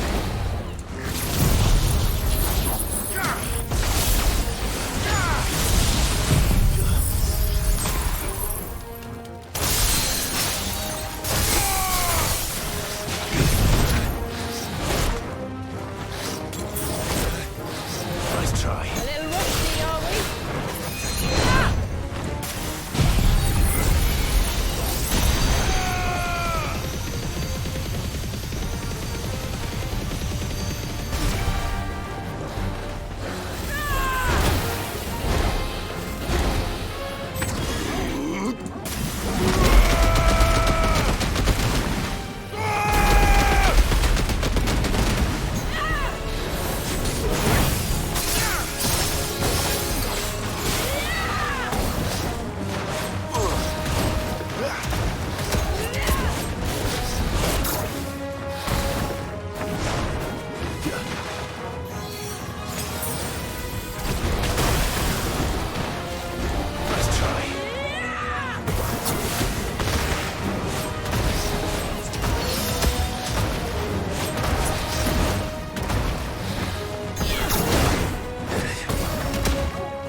You weren't exaggerating when you said they were dangerous.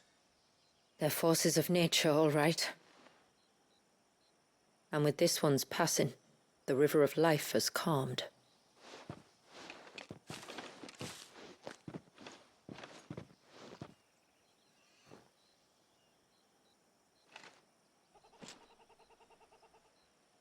O roaring torrent, son of storms, may your spirit run free in the open ocean.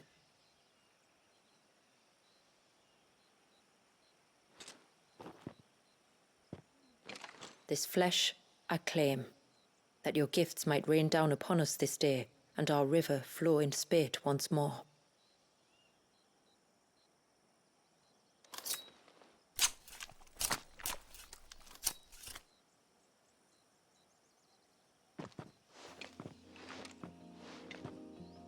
Well then, let's return to the village. We must get this tongue to Ymilla before it spoils.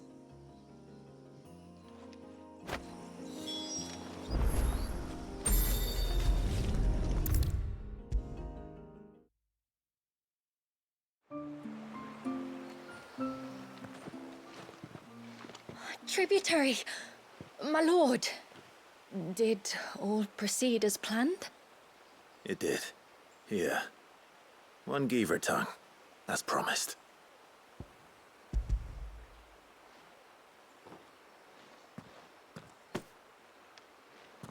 Oh, thank you. I shall add it to the broth at once. By your leave, tributary. If there is anything else that we can do to help, you need only ask. No, no. You've already done more for my family than I can ever repay.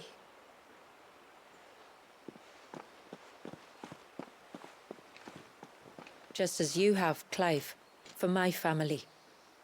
I only regret that I have nothing to offer you in return but my gratitude. It's more than enough. Besides, I'm no less grateful to you. For what? For welcoming my friends and I into your midst. For showing us how your people live. For reminding me that the world we strive to create, where bearers can live alongside their fellow men in peace and comfort, is no mere fantasy. I'd hardly call it comfort. Every day is a struggle. Though we do at least struggle together, it's true. As must we all. I only ask that you remember the cost of using your gifts as a bearer. I know that you feel it's your duty to do whatever you can to help your people. But you have a child to think about now. And Wallis has lost enough. I shall bear that in mind. That's all I ask. Oh, and if there is anything else that we can do to help, well, you know. Thank you. Truly.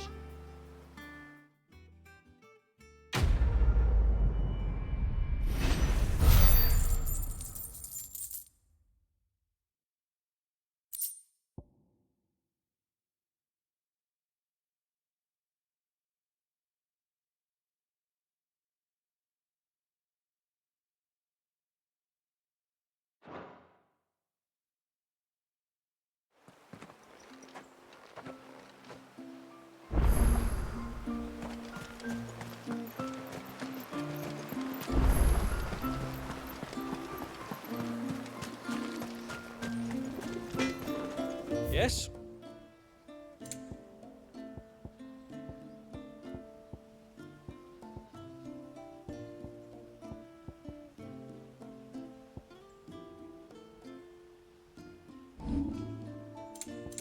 A good tide to you. I'm so sorry for all the trouble. How many times do we have to tell you? You're not... You're back! So? Did you find the fiend that attacked me and young Eirik here? I did. It won't be troubling you anymore. Yes! I knew you'd get it. Only because you warned me of its existence. Not that you should ever have learned of its existence, but all's well that ends well, I suppose. What was it, anyway? A manifestation of Leviathan's power. When we visited Walius in the Surge, he was angry and afraid. The Icon summoned these creatures for his protection. Though why one would be wandering the ruins of Riversmeet, I don't know. Maybe it was looking for his mum. That's where she died, isn't it? The Falls. The Falls? Aye. When they took her baby, she threw herself off the top. We go there once a year to pay our respects. The whole village. Enegi is a part of its master's spirit, but Walius wouldn't have been aware of what had happened to his mother, would he? Well, either way, you did us a favor putting that thing to rest. Us and Walius. Thank you. Aye. Thanks, mister.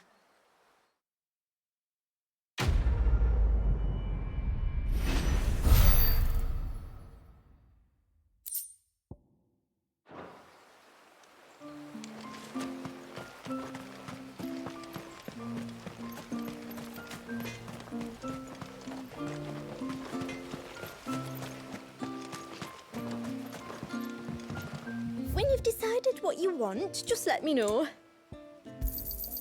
May it serve you well. Here you are. May it serve you well.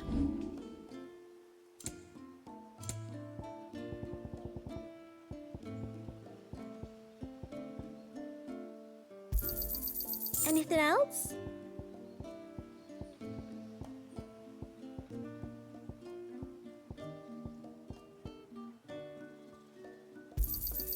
This is all we can pay. Then I bid you good tide.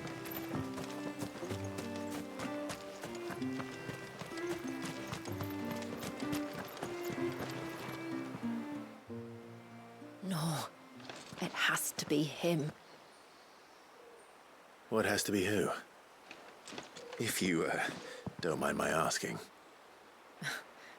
It's not your asking, I mind. It's my explaining. But I don't see any other way around it.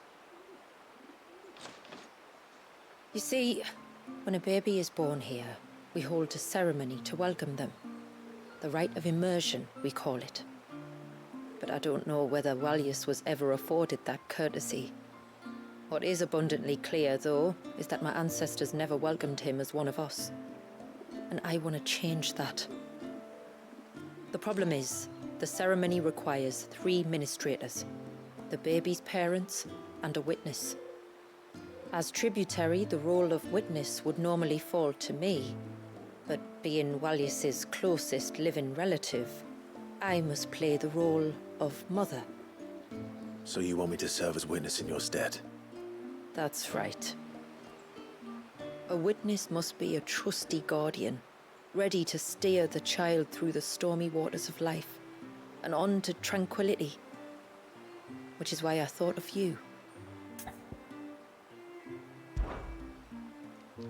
It would be my honor. Thank you, Clive. So, if you will serve as mother and I as witness, who will take on the father's role? I have a younger brother. He should be making ready for the rite as we speak, though whether he is or not. Let me introduce you. Please do. If he's anything like his sister, I'm sure we'll get on famously. I'll bid him come to the Witten Hall. Will you wait for us there? Gladly.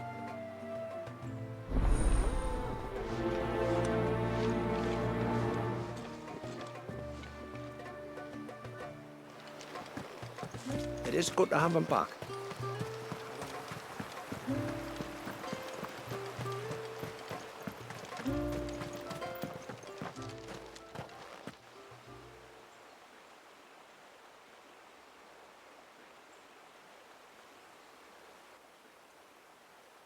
Clive, my brother. if it isn't my old mate Sid. You? So you do remember me, even stripped of my cunning disguise? I'm touched. You two know each other. My friends and I crossed paths with your brother on our hunt for the dusk crystals, during which we saved his life. 3 times, was it? 3, 4, who's counting? All I know is when Shula mentioned she'd called in Sid the Outlaw to help young Walyas, I could be sure that the little rascal was in safe hands. I mean, having seen you in action back at the tower, I know exactly what you're capable of. So the mercenary you met in the Sage Spire, that was Clive. And he saved your life? That's a rather different story from the one you told me. And a far likelier one at that. It would appear my family owe you twice over. Whether they admit it or not. Honestly, Fammy, would it kill you to tell the truth once in a while? What? I said sorry, didn't I? How about we save the, recriminations until after the ceremony, eh? Speaking of which, what does this ceremony involve exactly? It's simple, really. We each say a short prayer and anoint the child's head with holy water. Nothing too onerous, then? Not about the rite itself, no. But it does call for some preparation. One of the witness's responsibilities is to collect the holy water, you see. 3 phials for the 3 ministrators, each taken from a particular place. Don't worry, though. It's not as if you have to go alone. I can show you the way. I'd appreciate that. Famiel, you stay here and ready the Witten Hall. Leave it to me. If there's anything Jill and I can do to assist you... We'd be glad to help. Thank you both.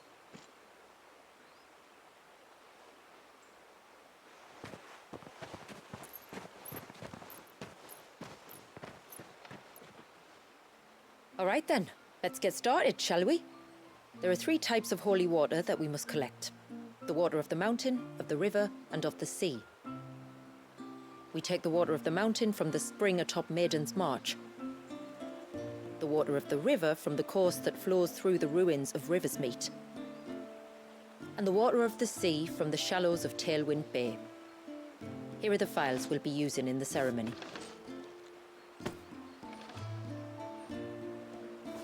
I'm ready to leave whenever you are.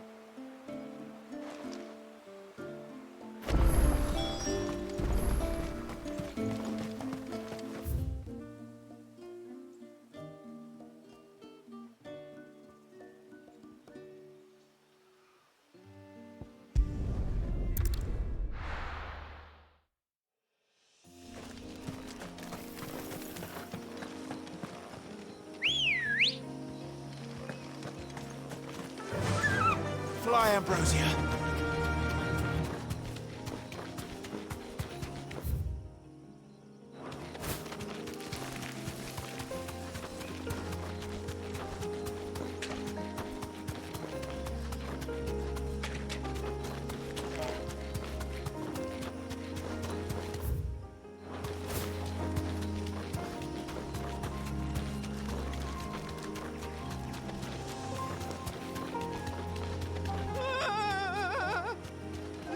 Stay back! I'm warning you! Someone's in trouble. Come on.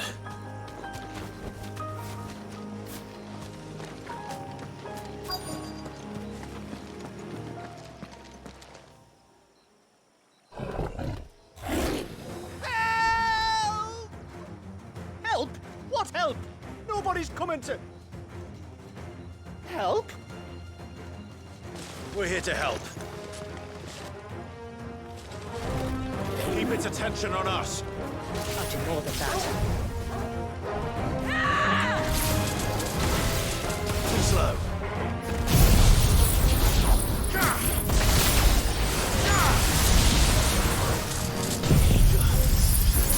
Rise, tide!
finished.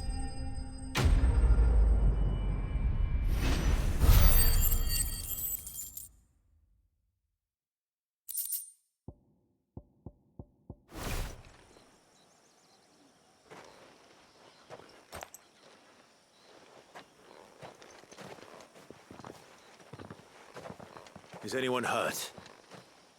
Oh, Sid! Thank all the clouds in the heavens you came. You saved us. Again!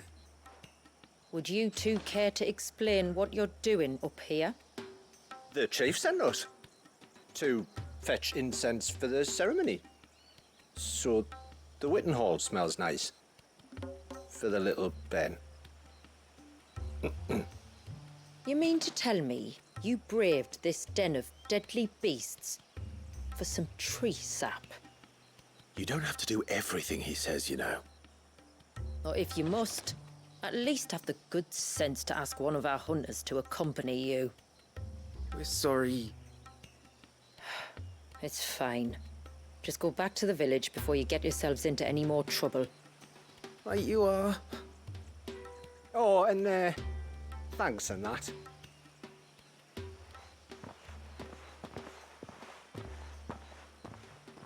Remind me to give my brother a cuff round the ear when we get back.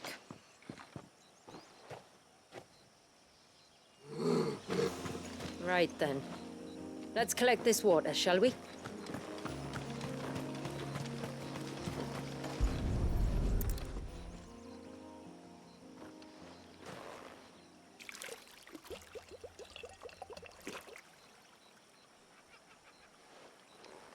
The rain that falls on the mountain emerges here, in these springs. The source of the river. The source of life. Precisely.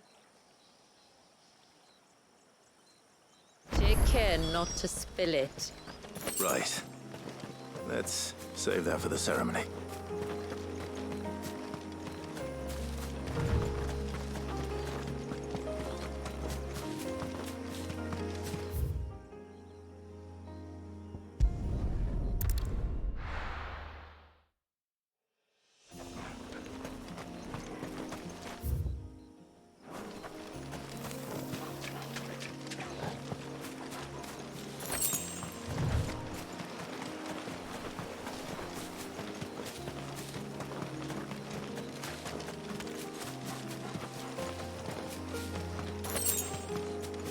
We can collect the water of the river from here. All right.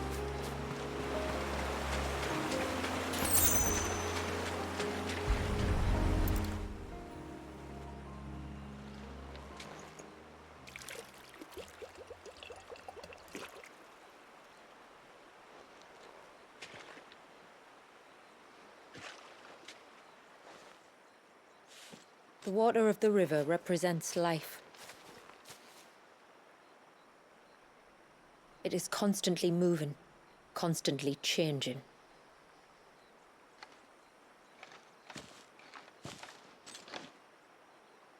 And though its course may twist and turn or branch into 1,000 separate streams, it always flows in the same direction, from source to sea, beginning to end. Like time. What of Valius then? When your ancestors froze him, did they remove him from the River of Life? They did. Like an ice-bound pool that didn't thaw for 80 summers. But now he's free to flow again, to live. And you and I shall flow with him, for we are all but drops of water in the great river of life. I find that thought oddly reassuring. Go on. A drop of water might seem insignificant on its own, but as a part of a torrent, it can cleave a path through the hardest rock. It makes me believe we humans might just stand a chance. I believe we might. Just one more file to go.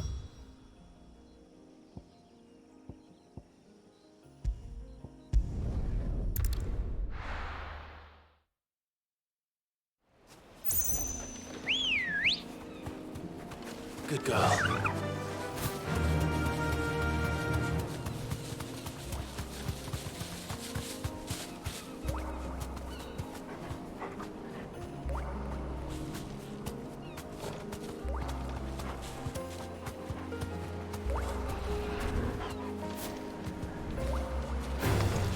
No mistakes.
This path leads down to the coast.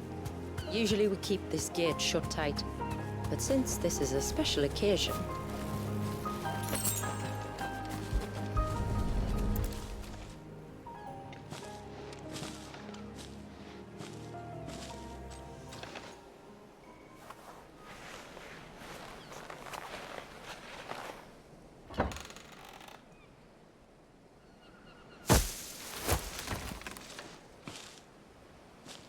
Thank the tides the weather held. This place can be treacherous when the waves are high. If it weren't for the holy water, no one would ever come down here. I'll be sure to watch my step.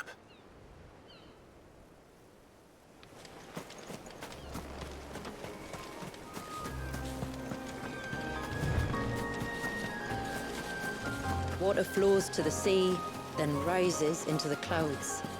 Just like life, the end is not the end, only a new beginning.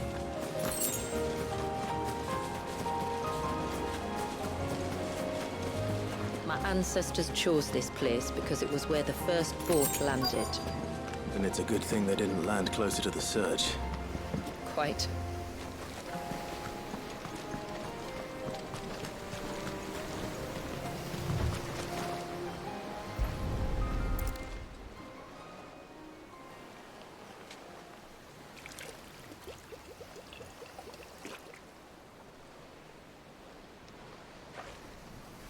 The water of the sea.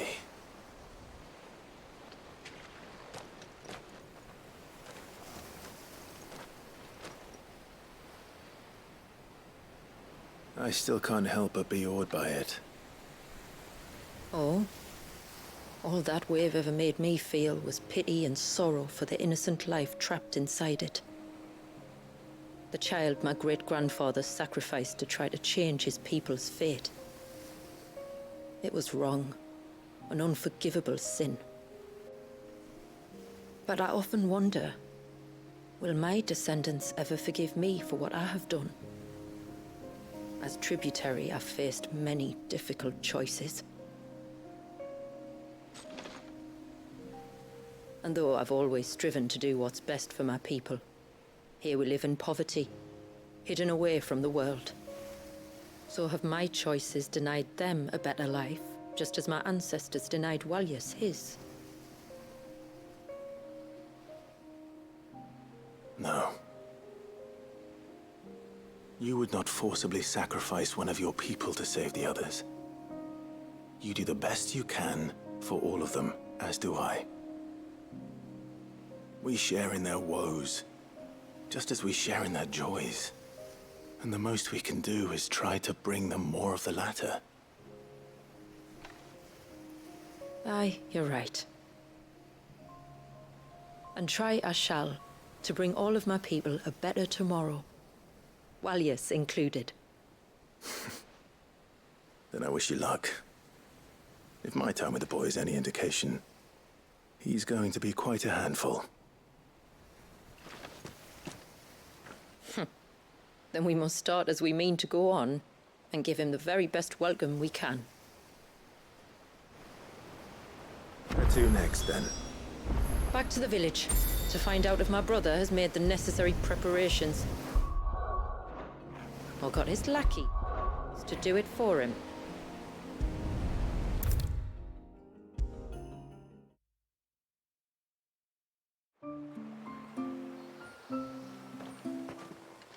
We have the holy water. Is everything else in place? All ready to go. Told you could count on me. Then let us begin. Famiel, have your men summon everyone to the Witten Hall.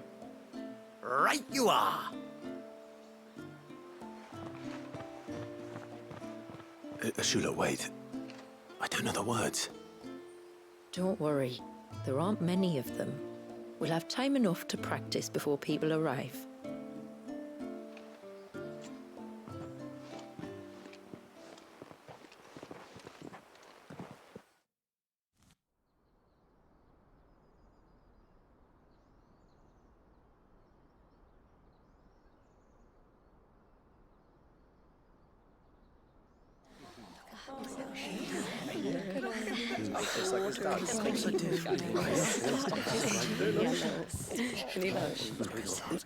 My friends, we are gathered here today to welcome this child into our community by the rite of immersion, as has been our custom since the first reign.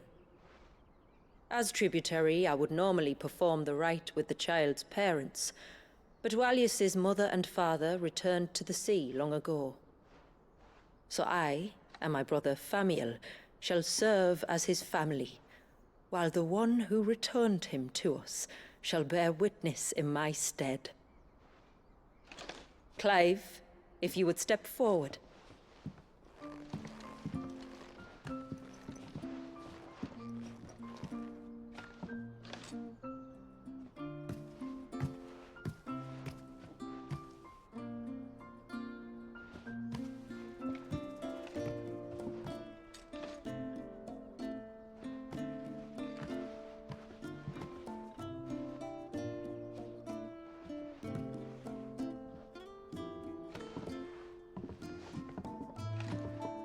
Like the rain that falls on the mountains tall, are we born.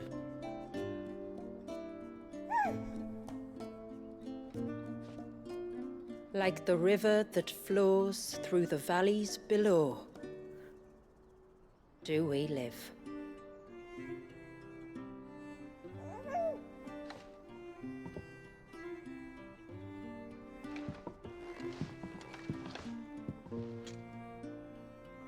Like the boundless sea, where the currents run free, do we die, and to the clouds then rise again.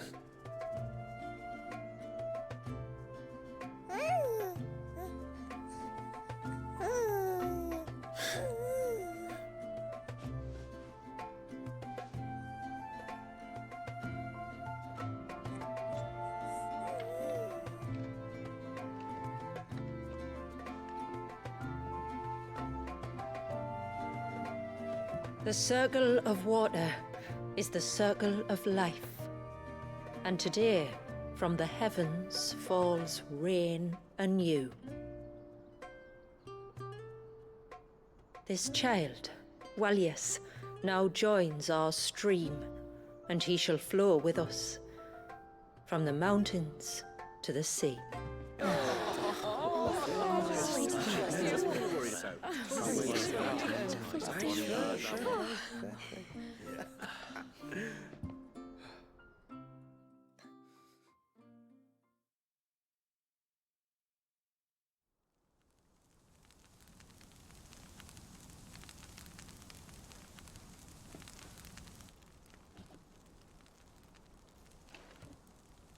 You played your part to a T, Clive.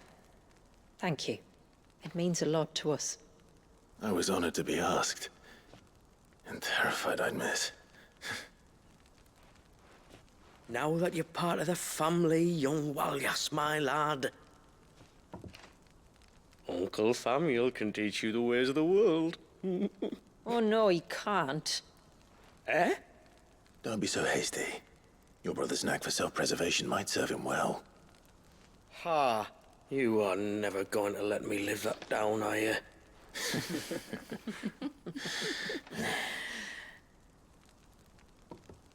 I'm gonna raise Walius as if he were my own. Teach him everything I know about life, our people, and our past. But with all the mother crystals gone, he will grow up in a world without comforts. One where we only have ourselves and each other to rely on. I'd say your people are better prepared than most to survive in such a world, Shula. To thrive, indeed, under your guidance. Only if nature continues to smile on us. If we were to lose her gifts, we'd be left with nothing at all. Yes. But it needn't come to that. Not if we can stop the spread of the Blight. So long as we can save a single patch of soil, we can plant the seeds for a new world. One where we can all be free.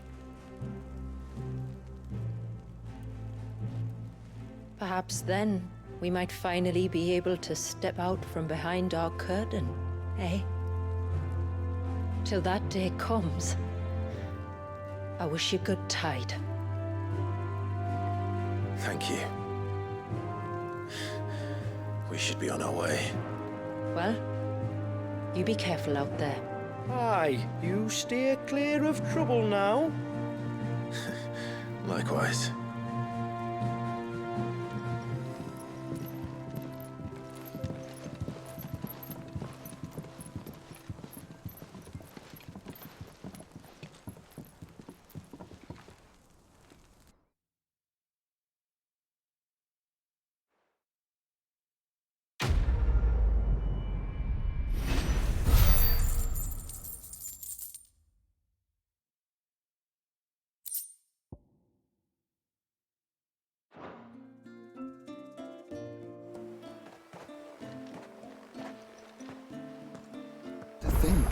We must be the first outsiders to have witnessed that rite in over a century. Walius has been waiting for it for nearly as long. He seemed pleased to be finally rejoining the family. Now all we have to do is save that family. To change our river's course.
Still alive, are you? Going purse weighing you down? You're rubbing me blind, you know. Come again. Or don't. I'm not much bothered either way.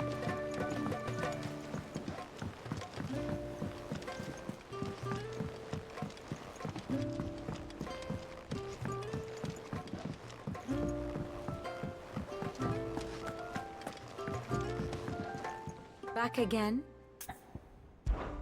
Allow me to educate you.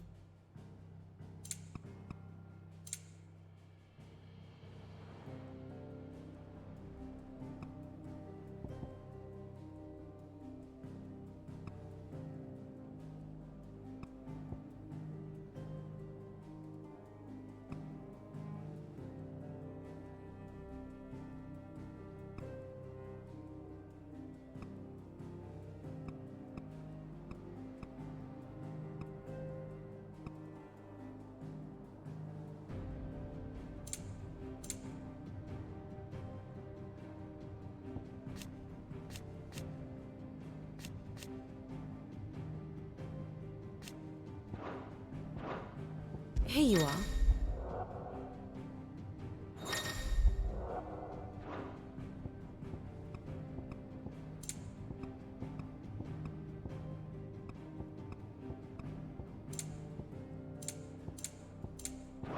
Very good.